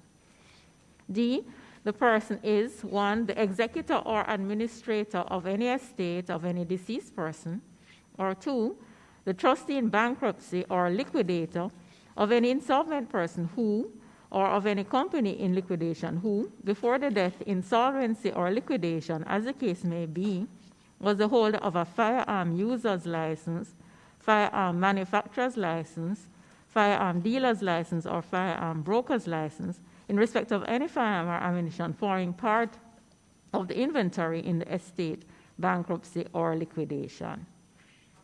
Just one moment, please. I make a point in relation to this clause, which is not a point of my own.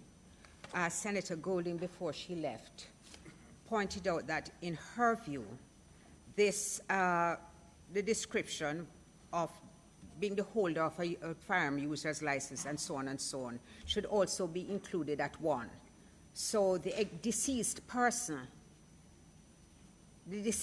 should be required to have been in a holder of in respect to the same circumstances as in relation to where the trustee in bankruptcy or the liquidator holds.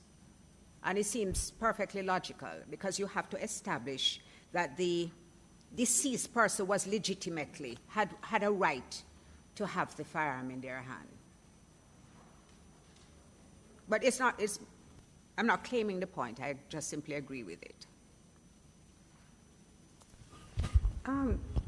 This provision is dealing with the person who has it in their possession.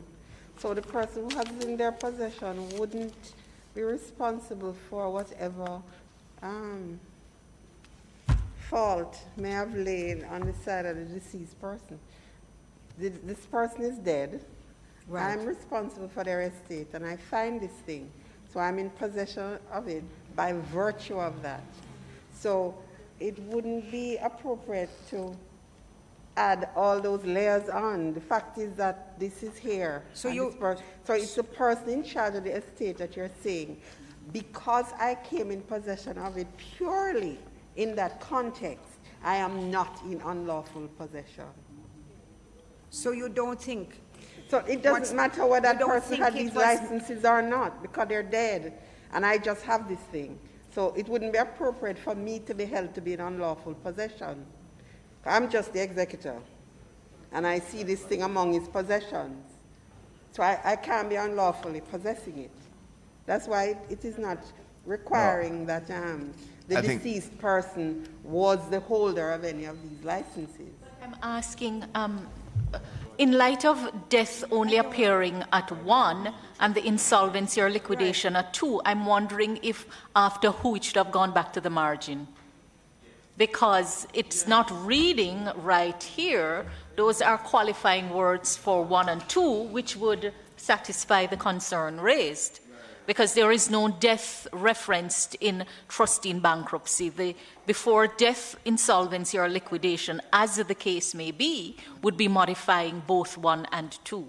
Yes, I should point out that there are many instances in the bill where the printing should have was gone back to the margin. And words Got you. should have Right. gone So back to the that margin. is it. Because it got me there, because I knew by way of policy we had dealt with it. Because this was one of the concerns that was raised, that persons may have come into possession in these categories and then are at risk.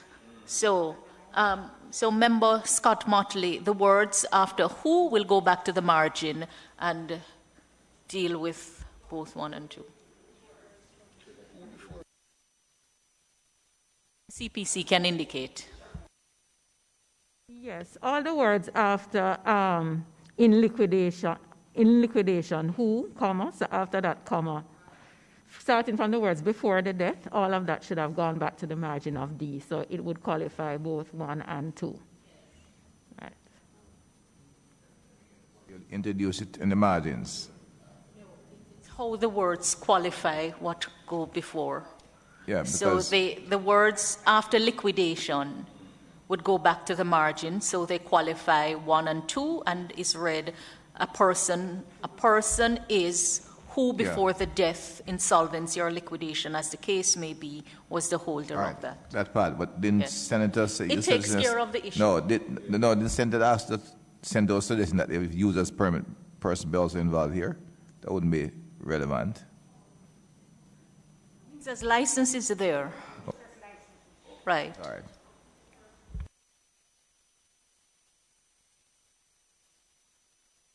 As the technical team, if you have any perspective, you can share the perspective so we can record them and have them considered also.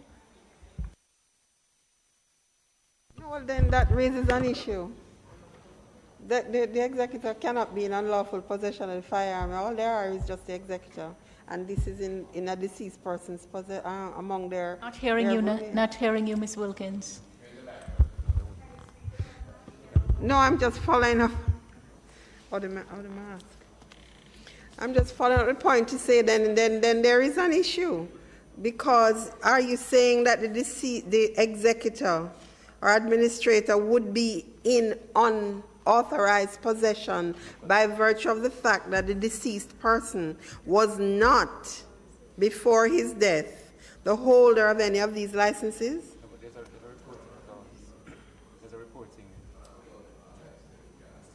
Yes, but then... So I understand the point, because an executor or an administrator may not have knowledge of what the testator or what the deceased person would have done, and if you're taking charge of it. So I think the duty would be to turn it over to the authority. And I think it should be provided for my recollection. So that issue should be covered. It is covered. That's my recollection of the policy, yes. Just remind me of the clause.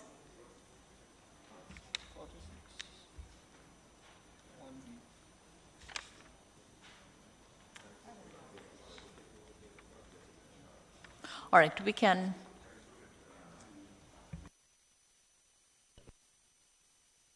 Sorry, it is clause 52, Minister. Clause 52. Yes, I recall that we... But admittedly... Right, so it's a broader provision to... But admittedly, there would still be an issue. We'll work it out. What's the remaining issue? Based on what Ms. Wilkins would have said about the individual being in unauthorized possession of a firearm for that period, because the obligation under Section 52 is that, under Clause 52, is that within 5 days you are to deliver the firearm to the FLA. However, what happens within those 5 days? If that individual is found, that individual would have breached Clause 45 and be found to be in illegal possession of a firearm. All right, if the deceased did not have the requisite authorization. So my understanding of the policy is that we are providing room for persons. We're giving them a lawful excuse if they come into possession of firearm in certain circumstances. And those circumstances are set out. In respect of a person who's an administrator or an administratrix, it would be if prior to, they themselves do not possess the authorization to hold it, but the person on whose behalf they're holding it was before their death in lawful possession. That is covered. The situation raised by Ms. Wilkinson is if the administrator or executor genuinely comes into possession of the firearm because it is part of someone's estate, but that person had the firearm illicitly. Should the executor be held to be in unlawful possession? The answer should be no, provided that they do something within a certain time frame. And that is what we would have to just ensure that that is covered sufficiently.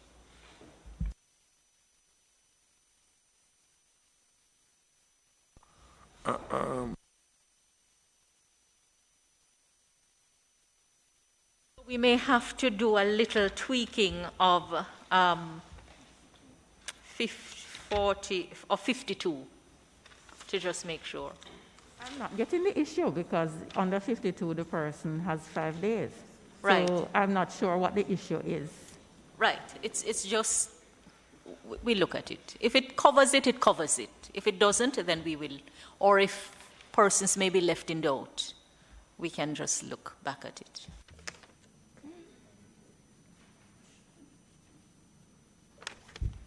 Okay.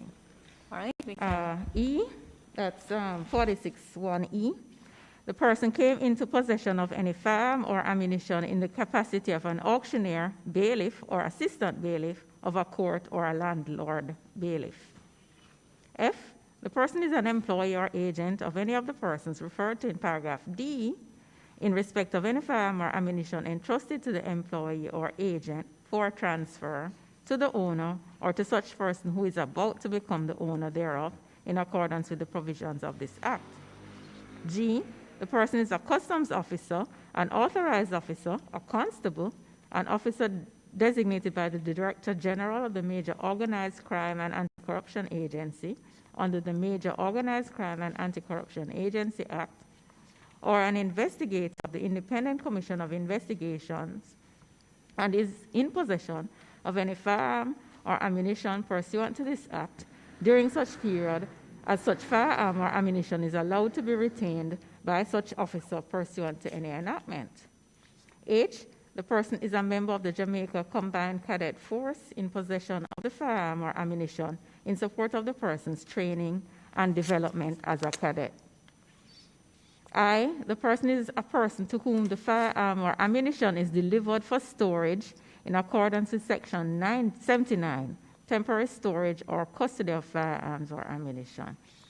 Or J, the firearm or ammunition forms part of the equipment of any vessel or aircraft or any aerodrome, and the person falls within any category of persons permitted to be in possession thereof. Just to say that this provision 46.1 is read in conjunction with the definition of acquire in respect of coming into possession in specified circumstances. 2, in the case of subsection 1D, E, and F, the defense of lawful excuse provided by subsection 1 shall apply to the person only during the period of 5 days referred to in section 52.1. In respect of that matter, you have a reprieve. So, you're not expected to just sit down. There's a time frame and there's an action that is required of you. You have to turn over the firearm. You get some time, but you have to turn it over. 47, restriction on carrying firearm or ammunition in a public place. 1, a person shall not carry any firearm or ammunition in any public place unless at the time when the person is carrying such firearm or ammunition, the person has in that person's possession the appropriate firearm authorization authorizing the person to carry the firearm or ammunition in that place. 2, a person who contravenes subsection 1 commits an offense. 48. Please. Jackson. Yeah. Mr. Chairman, I'm reading this act as it would relate to any average person out there who will fall in the situation. And a couple of things that pop in my mind. The notice period, for example, in a previous section, when somebody dies and they had a firearm, I think it was 5 days or something like that, the person has to report it. I was curious in my mind. I've known persons whose spouse, husband died who had a firearm. They know they have to report it to the FLA because it's a licensed firearm holder. But I just wondered in my mind, do they know it's just 5 days you have? Because if you go over 5 days, you contravene the act. So I just want to put that out there in terms of the timeline that we permit for an innocent person who fails to act in a short time. We make them a criminal. This section we're on regarding the carrying the firearm. What do you think what period would be appropriate? Because we're moving from no time at all being given and persons are at risk to providing a legitimate space. But your point is taken, because in grief and trauma, yes, sometimes with the best of intention, you can't pull it together. But you're in possession of it. Right. But I'm just asking, what period do you think would be appropriate for that particular circumstance? Off the top of my head. And if we have a pandemic and no funerals are held. That again. For a while. And no, you really made you really made a valid observation just now, Minister, about the mental state of these persons. in the circumstance of a death? I would say off the top of my head, a minimum of 2 weeks. Because hold on, bear in mind, this is an innocent person. The firearm is in the house, in the safe, locked up and so on. This is not somebody who is running up and down with a firearm in their hand with the likelihood of committing any offense. It's in the house because the person owned it. They are going through this trauma of death that you just mentioned of. To think about, go and report to FLA that the thing is a bit much. That's different from somebody in the normal course of running up and down, not doing something that they're supposed to do. So I want to put that there, Chairman. So we have to look back on that time frame. The next point is, when I read section 47, public space, authorizing the person to carry the firearm or ammunition in that place. Give me an idea what these public places are. It's defined?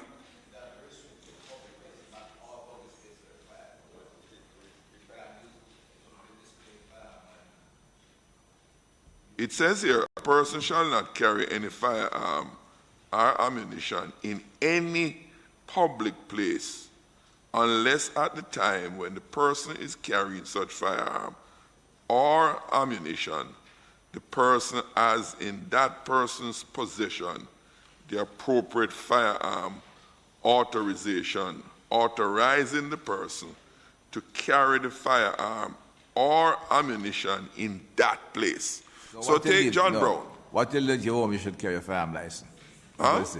Once you leave in your house, you carry a firearm license with you. So, no, that's what I'm seeking the clarification on. Before we move to that provision, Member Jackson, I thought the point you were making, let's just close off the clause, through you, Chairman, before we go to the other one of concern. I thought the point you had made is, know that the law is providing room for executors in particular, for personal representatives. Whether the time frame should be considered a different time frame in respect of that category, having regard to special circumstances that may arise. Bear in mind, the section does not only deal with personal representatives, but I thought the point taken to a logical conclusion would be for the committee to consider whether a longer carve-out may be appropriate for personal representatives, because a personal representative may be a relative, a close relative of the deceased. And in circumstance, there may be special attenuating circumstances. If I might add, Minister, in many instances, and the lawyers in the House may be more familiar than I am, someone die, but they don't leave a will, or even when they leave a will, it can't be found immediately. Who is the executor? Nobody knows, but the gun is in the house.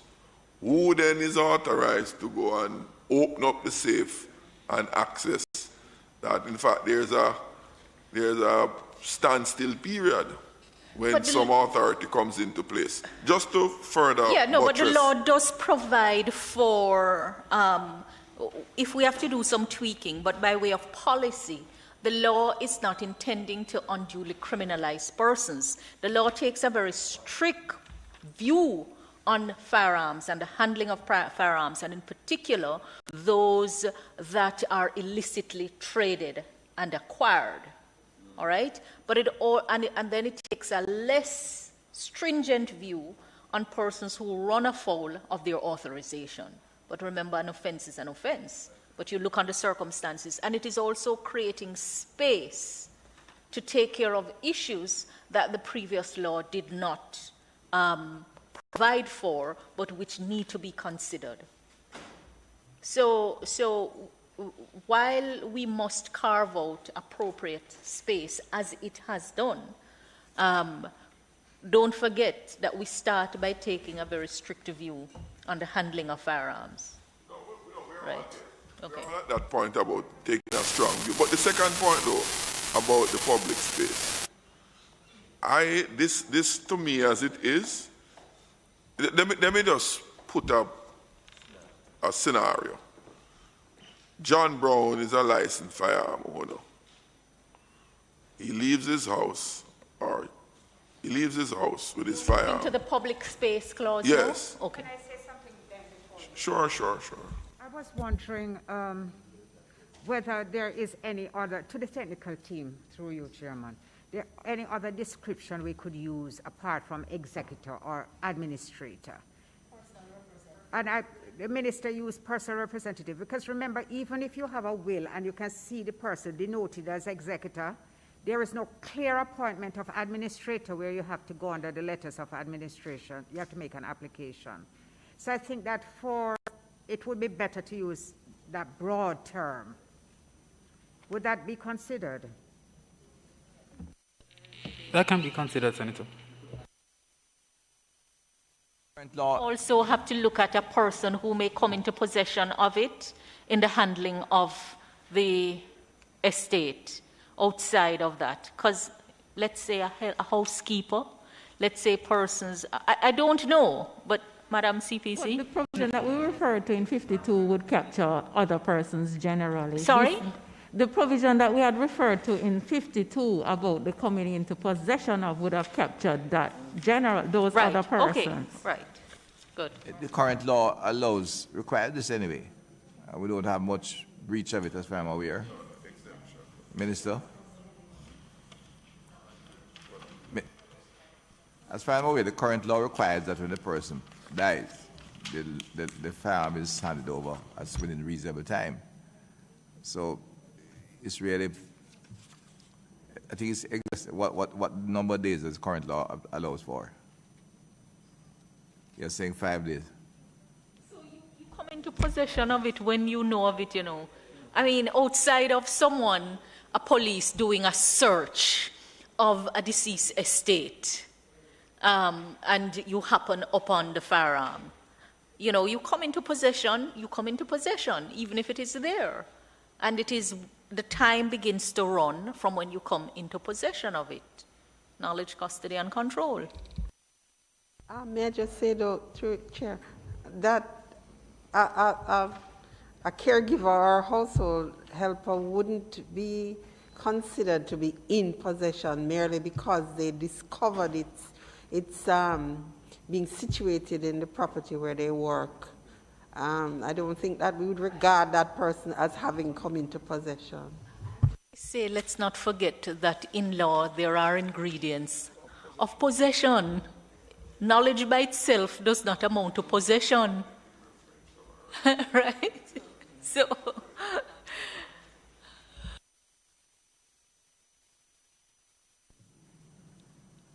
Are we continuing, Minister? in terms of restriction of carrying the firearm in a public place. We're going to 48 now. Did you pass 47? No, Chairman. Member Jackson had I have a some point to make on 47.1, but I believe Member Jackson would have. Yeah, so I'll yield to Member Jackson and then I'll make my point.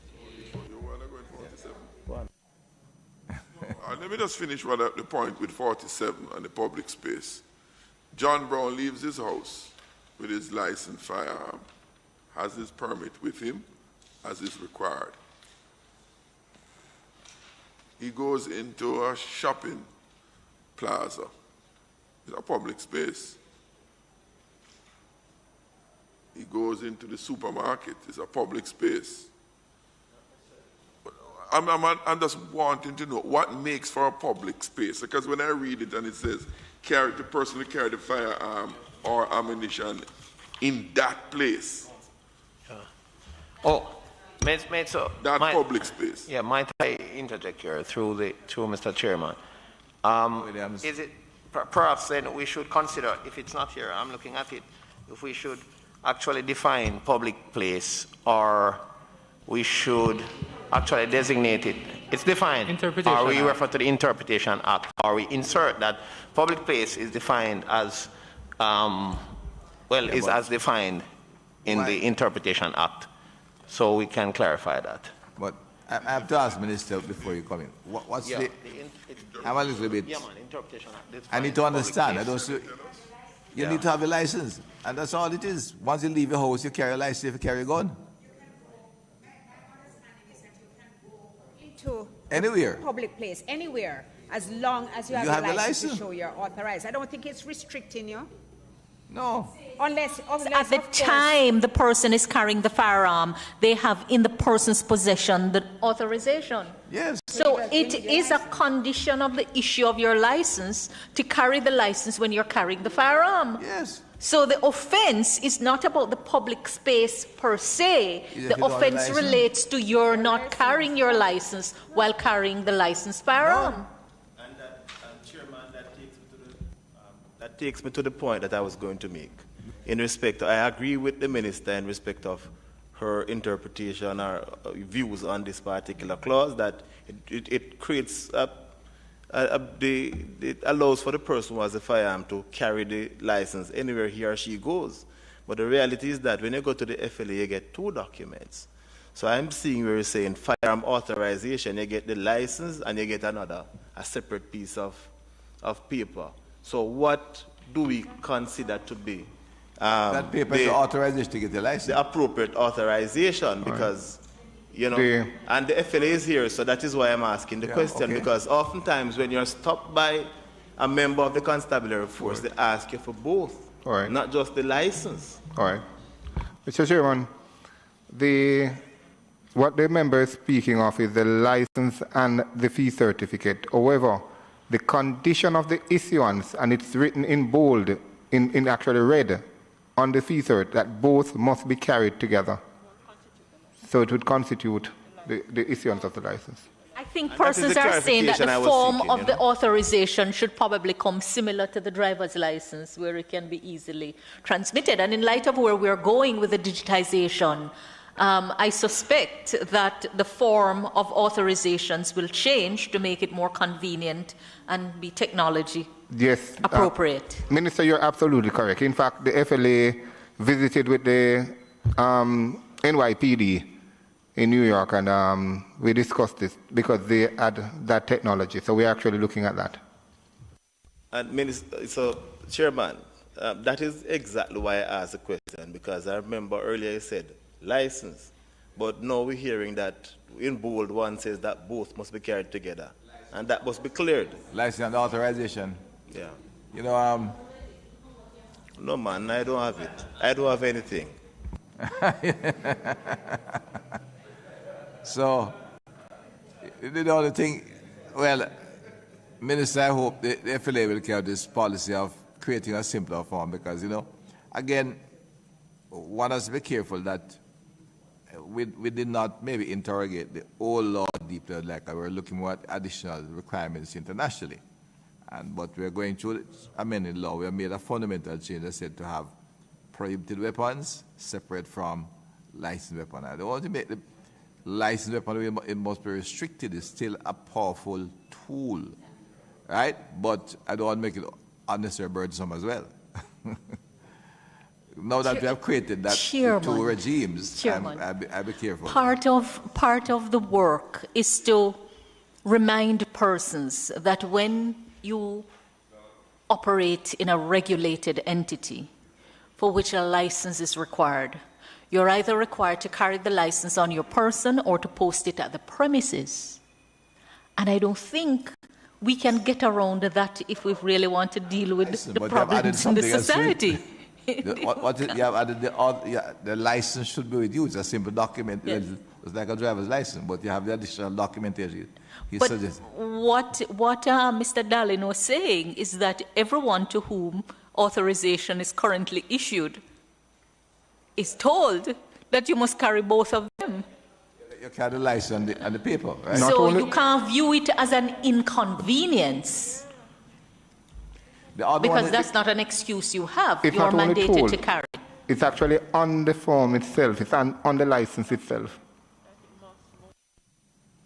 Well, if that's as we move to formalize the society, you know, we're formalizing in a way that's not burdensome, but persons have to understand the responsibility that comes with certain activities.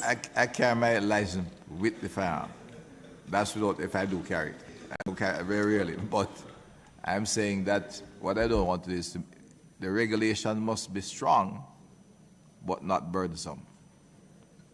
Yes, Chairman, and I don't believe it would be reasonable to regard as burdensome a requirement that a firearm licensee and I'm carry agreeing with that. The license, the two are attached now, but when they are separated, and then the concern raised by Member Jackson was a little misplaced because the offence is not one of carrying the firearm in a public place, but of being in the public place with the firearm without the authorization at the same time. I repeat, I said that, and Senator supported me on that, and several. You must carry your firearm license not all time, but what Member Cons was saying, there are two documents. There's a license and the. Mr. Chairman, yes. Let me explain. The fee certificate is what shows that the persons has done the annual renewal. That's a different charge. So if the person doesn't have that with them, it's not a charge to not have a license. Once they have the license with them, the license will show that they are authorized to have it. So if they don't have the fee cert, that would be a separate charge from not having a license. But we ask, Mr. Chairman, why we ask that they carry both with you is so that the police are aware that you renewed. I'm sympathetic to that call, but I think the license, I'm saying, I'd go with it, but I'm just saying still that when you have your license, you're not a licensed firearm holder. That's correct. It's to compel them to have a certificate with them at the same time. I'm not sure, but I leave it alone. But you could say you appear within 3 days with it or 24 hours. We'll fix it. Mr. Chairman. Chairman, we are on the same path. No.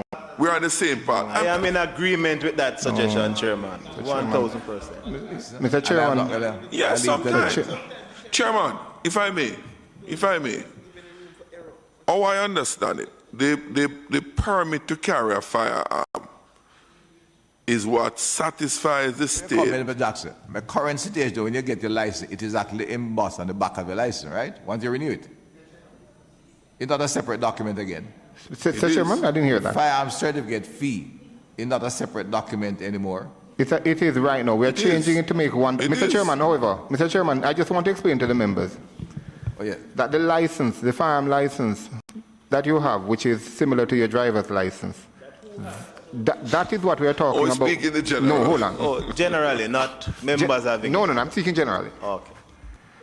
That a person is given, that is the firearm license, Mr. Chairman. Once found with that, you are licensed. What we are saying to you is that the fee certificate, which shows the renewal, is separate, but we ask that you bring both together. If the police find you with your license, but you don't have the fee cert, you would not be held to not having a license. What you would be held for having is failure to renew. We're not confused at all. The issue raised and could be, what you maybe should do is start charging people to realize, and get it and the due time, because it's an annual thing. When you merge the certificate with the license, I think that will make a lot of sense. Yes, and what we'll do, Mr. Chairman, as they do in New York, each year we'd punch the year, like how you have it on the disc on your car, you punch the month, we'd punch each year to show that you have actually renewed.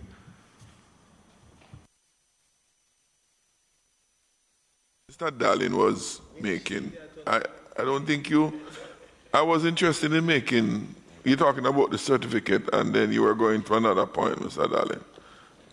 Yes, what I'm saying is once you have the license, which is similar to your driver's license, right, that is what we're referring to as you having a license on you.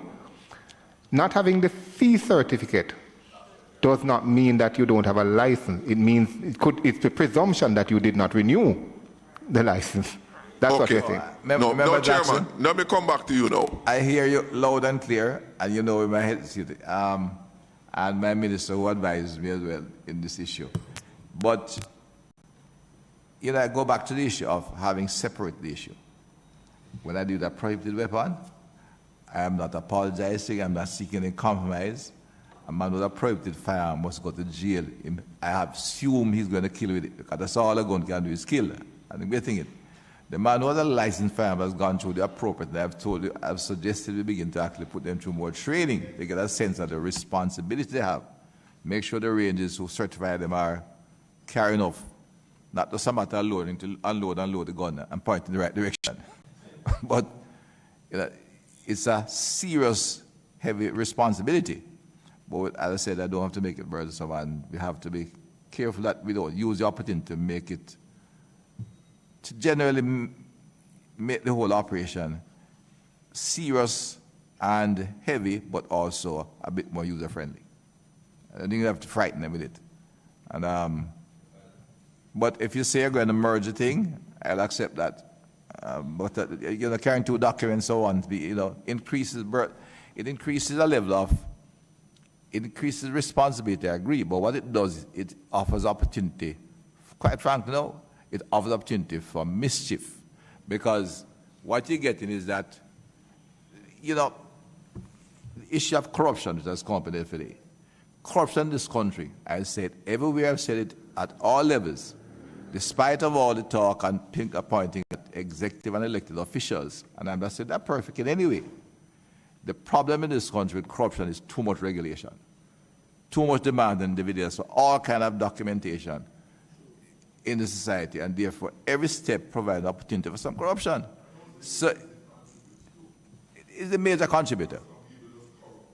There is, without a doubt, and those are the minority, but there's a large number of people in society which get implicated because of all these, the difficulty in fulfilling the requirements of the regulations we have.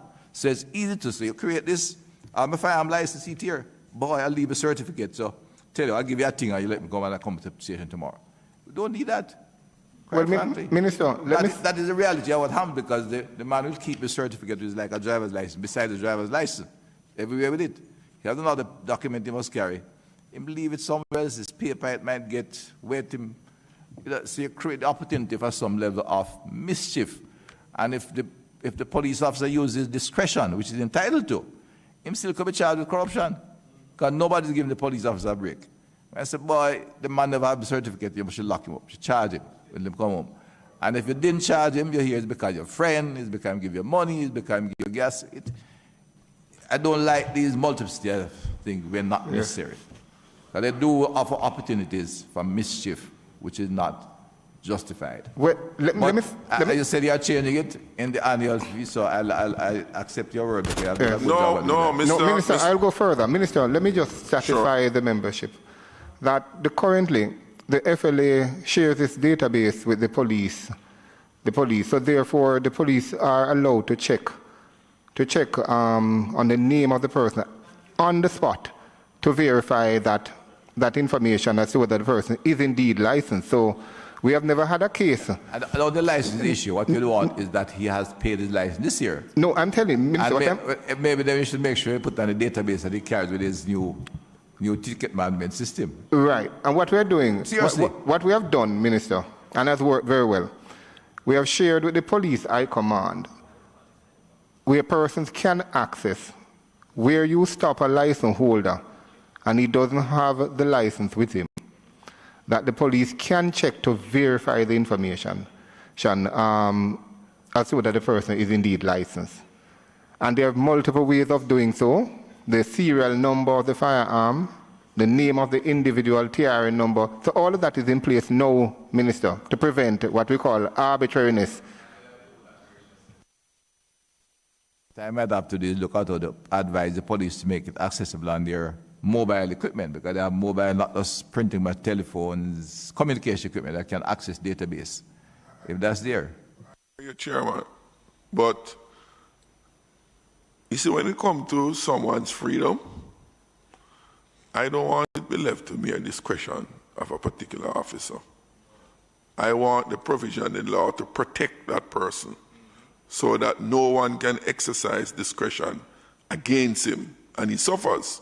Because all kinds of different things can inform in the exercise of discretion. So I would like the provision to be there we're putting requirements on persons, we're putting some boundaries too on what cannot be done to them. But to come back to the point about the fee certificate, Mr. Darling, just for information, if the person has the license but don't have the up-to-date receipt that the fee has been paid, he commits an offense? No, there's no offense. There's no offense.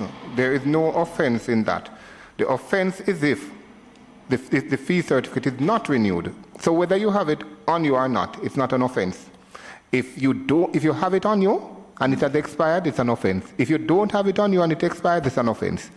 Okay, and what is that offense? Offense for not paying them? I need clarification. You're saying, no, what this is saying, they should have, what I got before, you should have both things with you. If it doesn't have the fee certificate, there's no offense? Yes, Minister, that's what we're saying. Because why we ask that they carry both with them is what I've just explained. One. No, keep it simple. Hold member. You see, when you go in a long explanation, I'm a layman, it confuses. And I will seek legal advice from my Minister of Justice or the lawyer. It's a simple question. If you don't have the fee certificate, is there an offense? No, Minister. Well, I don't need any more explanation. It means that if it is not renewed, then you bring it to the police. Precisely, whether you have it or not. That's what we have been asking. We're going to too many explanations to confuse the station. You have a firearm license, and if the police seeks further information to see if you renew it, then they can get it afterwards. Right? Because there's no offense committed if you don't have the fee certificate. It just makes life easier if you have it. If that's so, then that's not a problem. Chairman. Yeah, Minister. Earlier in response to our queries, the CEO for the FLA indicated that they share their records with the police. Now, for example, looking at this section 46 or 47, the requirement to have the license on your person.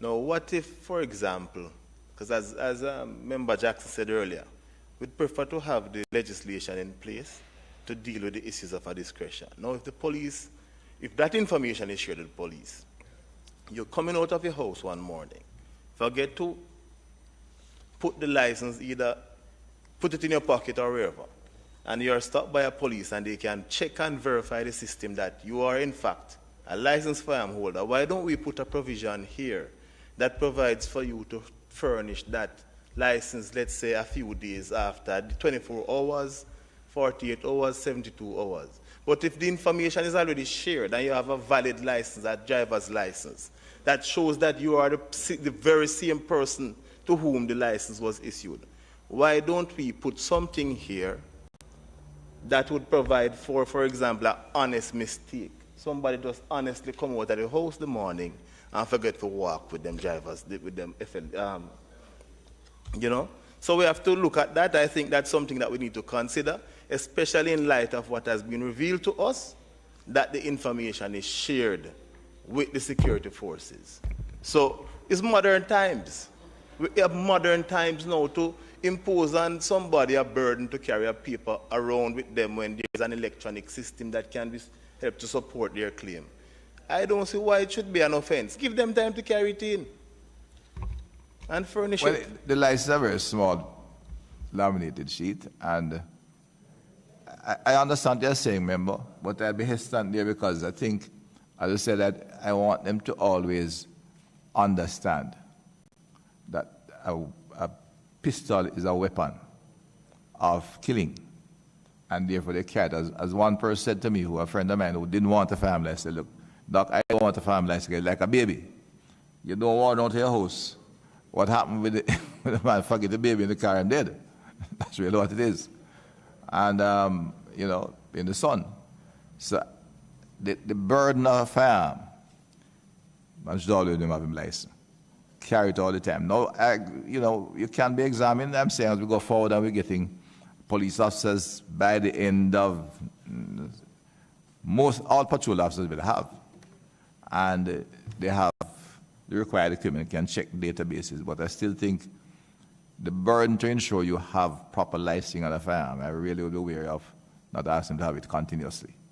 I would support the burden. But I would, I said, this is something like, it's not like driving a car without a license. It's more like driving another man's car. Chairman, my issue is not necessarily with the burden. I believe the burden should still remain. But provided that somebody goes out and honestly forgets to walk with it, we should provide, remember, nobody is perfect. We're all imperfect beings, right? So, no, but if the police can verify it right away, why put the person through that? May I? If the police could easily verify on the phone. Sorry, yes. No, yes. no, well, I'll accept that if you qualify, the police can verify it without issue, then let them do so. But I would still not relieve my burden of carrying license all the time. I mean, make the list up, but... So, Chairman, one doesn't walk around with a firearm at home. It's a deliberate act to pick up a firearm and put it on your person to take it out. And handling of a firearm comes with a lot of responsibility. The policy behind the provision is really to place a burden already. Not any and everybody can get a firearm authorization. You go through a deep vetting process. And it comes with a great responsibility to do a number of things. And so that has to be clearly understood, that it's not something to be treated lightly. At the same time, it is not the policy to make criminals unnecessarily. And it is true that even the most responsible person can have a moment of omission. So that we can consider whether. So the rule is that what it is, the offense is created, and perhaps a 24-hour period within which to provide. My concern is... I don't see that. I see it can be considered. Let's note it for consideration. But your conservatism is a little bit much now, Because you use the minister's own words, which I fully embrace and support. We don't want to make criminals out of innocent people. I tell you... I only say that, Chairman, just to remind him through you that we don't take policy decisions on this floor here. And there is a process by which the policy behind the provisions, the policies are determined. And believe me, they went through many iterations. So if I say, let us note it for consideration, the DPM will tell you, we will consider it. We will look at it, but we want policy to be arrived at in as inclusive a way as it's possible. We are in this committee That's very not inclusive. the constitutional arrangements we now have. We must be informed. Oh, yes, and the cabinet is responsible to the parliament for the policy. No, we didn't say we make the decision. It can be made there, but subsequent to the advice that it has gotten. You just got a win. Okay, let us continue along that win. We are on that line of inclusiveness. The win. And Minister will take the advice on the members of this House. We are here. But I still want a little clarification, Minister, Chairman. Remember, my caution is sincere that, you see, most of the legal firearms diverted is by stealing because they are put down carelessly. And the executive officer is here. I've had discussion with the review panel. They don't have to take my advice. And to the chief executive officer, that, as I said before, anybody getting a firearm license now should be subject to a level of training, not just capacity to shoot straight and change the firearm. And I urge it for a number of hours with an approved range, not every range, because to use a firearm for a number of hours gives the person a greater sense of the weight of the power of the gun, and therefore the response they're carrying. See, because if they understand what a gun is, when you travel, you don't leave in your car. You don't leave a license. It is it's a psyche that I think needs to be imbued in the owner of a pistol in Jamaica. Because when it's stolen, it can be used to kill 9 people. And therefore, he has to get in his head that the day he gets that firearm license, he has an ultimate responsibility to be always have it prepared. And I want it both ways. He must be prepared by having it when he thinks he needs it and have his license. He must also go to the recurrent training required that when he pulls that firearm, use it and use it properly. It's not a matter to scare somebody to show you have a power of a gun. It's a real weapon to protect himself, and he must be able to protect himself with it properly. So there has to be a process involved, and part of it is really get the sense that for carrying this gun, further must carry, not only must carry it with, it should be loaded, but on safety, and then have a firearm license. Basic rules. If he doesn't understand the impact of it, him carry it one day, him take off the safety, him shoot himself in the foot, or shoot somebody else. It's all part of a sense of having a good round thing of what a powerful weapon a pistol is in Jamaica, and the risk it faces if it's not in the right hands, and the power you have in your own hands. It needs both things to be in that person balance. So that's why I'm very cautious on that, member. But we here take, and as the Minister has advised, yes, take a look yes, at Chairman. it. I won't take this decision today. We'll take a look at it. We're not making the decision here, but the scheme of the law has to be looked at more widely, and in respect of firearms that are authorized, they would also be marked, and there is a way of tracing back to persons, and ultimately it will come back to the person who was authorized to hold it or who sold it, etc., etc. So it's not an unreasonable request, but and it wouldn't water down the strength of the position that we have taken in respect of the firearm and or anything that you say. So we'll just note it for consideration and discussion. So the technical side of it, Minister, colleagues in the House, is not my concern. I said, I think, one person is that legislation is not only based on statistics and needs. The messaging is important about legislation. And in the case of firearms, it's something, and it was coming that we have to get more statistics. Statistics are there. Messaging is important. Cultural practices are important. It is. So I think we have to bear that all the man. And what I'm trying to get across is not so much the technical capacity to monitor, to find it, to get the legislation, is that the whole process surrounding getting a firearm has to change a person's mindset about that. The message has to be important. Yes, Chairman. I was wondering if the FLA has a take. I was wondering if the FLA has a take on that recommendation for the 24-hour period in respect of the licenses. Because the minister did indicate that the policy unit will consider. No, Mr. CEO. The Minister of Justice, Legal Affairs, the one that said more, is inclined to give it 24 hours. Don't push it because I'm not inclined to give any. And I'm serious. Right? I keep telling him, you tell him not to push it, right? I said, no, don't push the locker.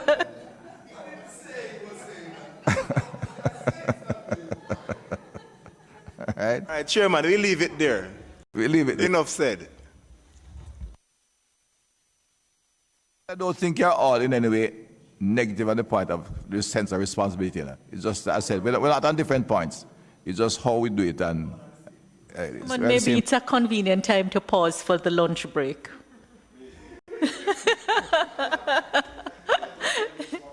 All right. Yeah.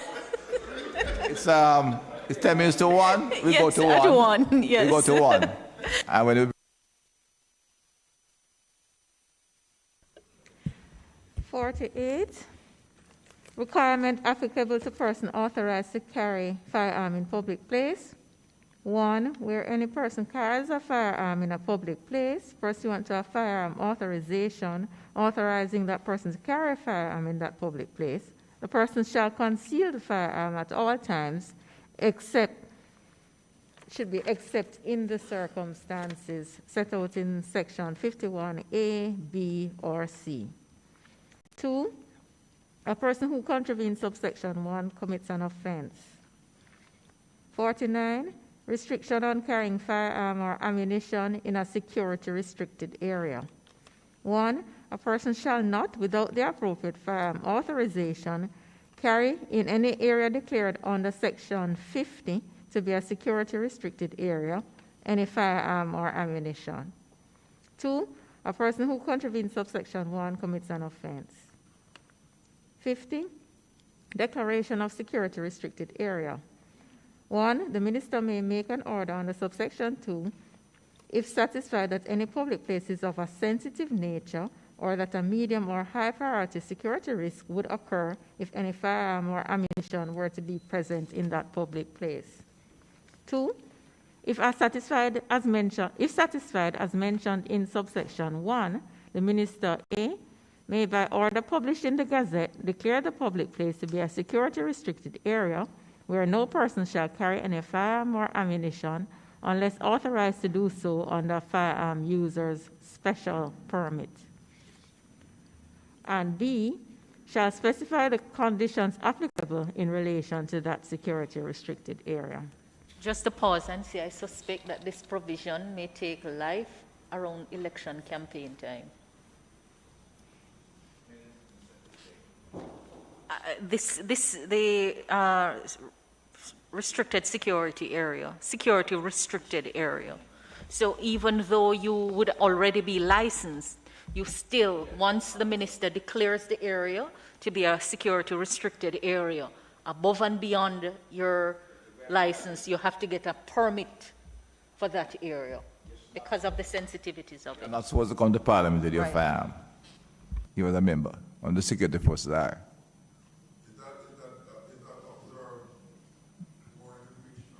Member Jackson. I haven't seen it yet.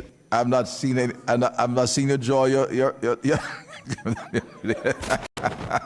So I have confidence in the security that is provided here, Chairman. I would want you to say that you have confidence in the lawmakers not to break the law. You know, that is what is turning in my mind. And I say it with all seriousness, Chairman, because of pronouncements which I've heard made. I won't call any name. And some of them have been made, that comment have been made public. That's why I asked a question about, in a light way about whether it's in the observance rather than the breach. Because as we contemplate this section about restricted areas, the law can't apply to some and not to others. If there are areas declared restricted areas and all are required to observe it, there can't be any exception, because if the exception is going to be, not even an exception, but we ignore it here. I'm in tune with you. If it's a regulation, it should be maintained. Once we have declared a restricted area for good reason, it should be maintained by all. So a member especially coming, by lawmakers, Chairman. Yes. But and because pronouncements were publicly made, is the reason why I'm raising it here. Because as something as sensitive as a firearm, and we make all this, rightfully so, proclamations about restrictions and so on, it can't be two different sets of rules. No, the person should, I think, every person who has a firearm is required to have a safe that is acceptable for storage. Either they could leave it at home in the safe, come into Parliament, or ministers of government have CPOs, they can have their CPO hold their firearm until they come out of Parliament. It's simple as that. And I've said this meeting are publicly broadcast, so what I've said will be prohibition on parting with possession except in circumstances authorized by the law. Can't have my Minister of National Security giving instructions that are... We'll just pull that back, pull that out. They can only happen as permitted by law. I know that's what you were saying. You just didn't, I just interjected before you completed the sentence. I accept the advice of the minister. You're correct. Minister, you were only sharing a thought openly. You were not giving an advice. I just read his mind for the rest of the sentence. It was an instruction. We were in a discussion. Yes, that's how I interpreted it to Minister. Chair, just to point out that the provision regarding firearms in relation to political meetings and gatherings in public is in the Public Order Act, not this Act. And those provisions are fulsome. Yes. Indeed, Chairman, but just to say that does not restrict the exercise of the power granted to the minister in declaring any area a security restricted area. So we may just have to look back to ensure that in the event that an area that is regulated there is, the power is exercised here, that we don't have any issues. I think we have something in the standing orders for Parliament, not in the law. Right. Standing orders are regulations of the Constitution, Chairman. Well, not in this law, that's what I meant. Please forgive me. Breach again. I take legal advice, you know. Right, we have a few clauses to the end of this part. We'll go up to the end of the part and then break. 3, every order under subsection 2 shall remain in force for such period as shall be specified in the order. 51, restriction on discharge of firearms. 1, a person shall not discharge a firearm in any place except A, in the lawful protection of his person or property, or if the person or property of some, or of the person or property of some other person. B, in the lawful shooting of a trespassing animal, or C, under the written authorization of the authority. 2, a person who contravenes subsection 1 commits an offense and shall be liable on summary conviction, therefore, before a parish court to a fine not exceeding $3 million or to imprisonment for a term not exceeding 3 years. 3, where a constable or an officer of the major organized crime and anti-corruption agency has reasonable cause to believe that a contravention of subsection 1 has occurred, is occurring, or is about to occur on any premises, that constable or officer, as the case may be, may, without warrant, enter the premises and seize any firearms and ammunition found there, and which the constable or officer has reasonable cause to believe are being used in the contravention, were used in the contravention, or are about to be used in the contravention of subsection 1. 52, duty to deliver up firearms and ammunition. 1, subject to section 54, a person who comes into possession of any firearm or ammunition shall, within 5 days after coming into such possession, unless the person has obtained the appropriate firearms authorization in respect thereof within that period, deliver the firearm or ammunition, as the case may be, to A, the sub-officer in charge of the police station nearest to the place at which the person came into possession of the firearm or ammunition, or B, the authority, together with a written statement, that I think those words should go back to the margin from the word together with a written statement as to the date on which and the circumstances in which the person came into possession of the firearm or ammunition. 2, a person who fails to comply with subsection 1 commits an offense. 3, subject to subsection 4, a statement made by a person in response to a requirement imposed on that person under subsection 1 may not be used in evidence against that person in criminal proceedings. Another example of fairness in the law for council who are members. 4, subsection 3 does not apply A, on a prosecution for an offense under the Perjury Act, or B, on a prosecution for some other offense where, in giving evidence, the person makes a statement inconsistent with the statement referred to in subsection 3. 5, a statement may not be used by virtue of subsection 4B against a person unless A, evidence relating to the statement is adduced, or B, a question relating to the statement is asked by that person or on that person's behalf in the proceedings arising out of the prosecution. And again, the words from by to prosecution should go back to the margin. 53. Arising. By that person or on that person's behalf in the proceedings arising out of the prosecution should go back to the margin of subsection 5. Right. 53. As was raised earlier on, Minister of Justice, that is now. Legal Affairs. Sorry. Boy, so all of them just mix up in my head. No. All of them were were swirling around in my mind. Justice, this, and legislation, constitution. The 5-day period in 52, we're going to look back, we're going to come back to that later on. Is that based on the discussions we had earlier? Yes. Okay, okay. Okay, fine.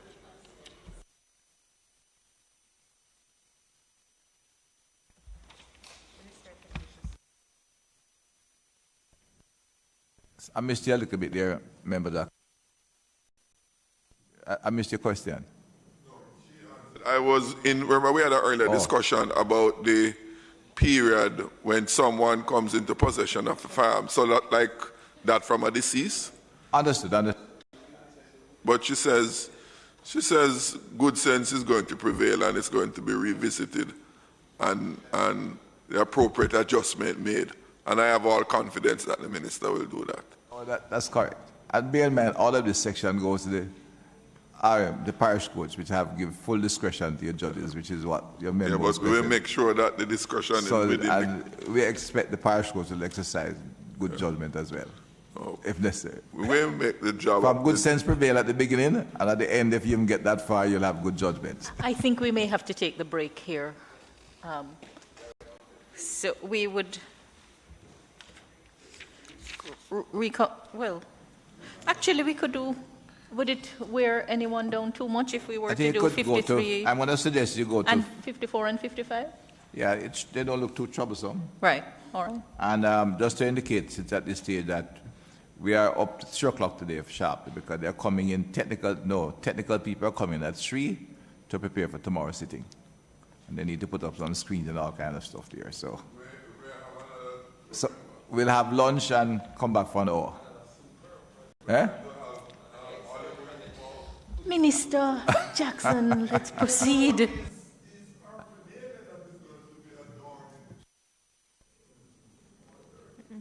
It's going, don't worry, it's a modern presentation. Yeah, man, don't let Member Jackson draw you in. Let's use the time to complete the 3 clauses, please. We'll try to get you to 55, yeah. So 53? CPC, proceed to 53. You will not allow for any question until you get in at 55. Right. Duty to report loss or theft of firearm or ammunition. 1, the holder of a firearm authorization in respect of any firearm or authorization that is lost or stolen shall, within 24 hours after the holder discovers the loss or theft, report the loss or theft to the police and to the authority.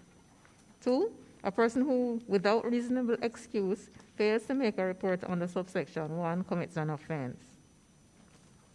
54, duty to report possession or knowledge of location of lost or stolen firearm or ammunition. 1, a person who comes into possession of any firearm or ammunition which is lost or which a person suspects or believes to be stolen shall, A, within 24 hours after the person comes into such possession, report the matter to the police, and B, comply with the duty under section 52 to deliver up the firearm or ammunition as the case may be. 2, where a person who is required to make a report under subsection 1A fails to do so, that person commits an offense. 3, a person who has knowledge of the place where any firearm or ammunition that is lost or stolen and has not been recovered in lawful circumstances is located shall, within 24 hours after the person acquires that knowledge, report the matter to the police.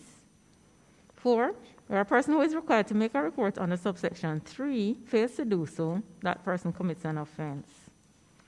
55, court may declare restricted person. A court before which a person is convicted of an offense under A, this act, other than an offense under section 35(2), failure by a traveler to make declaration or making a false statement in a declaration, 36(2), failure by a traveler to leave or deliver firearm or ammunition, or 53(2), failure to report loss or theft of firearm or ammunition, or B, and the law enforced before the appointed day in respect of the importation, exportation, possession or use in Jamaica of any firearm or ammunition may declare that person to be a restricted person for the purposes of this act. And again, the words from may declare should go back to the margin. Chairman, just to say, so we do have provision of a 24-hour timeline for action to be taken. And you note the precision in the language from the time that it comes into your possession, etc. So the scheme, that's a good improvement on what we have.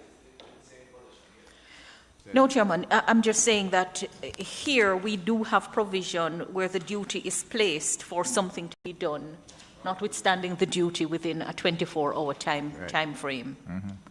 All right, so we'll break for 40 minutes? Yeah, we'll come back at 2 o'clock. 10 minutes to 2? 2? Okay. 10 minutes We to should 2 be able to to. settle in. Yes. All right. Not bad. We're near halfway.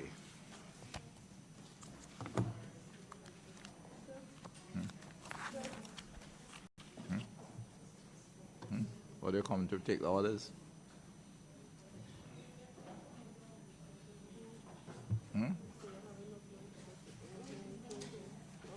Okay. We just go down then.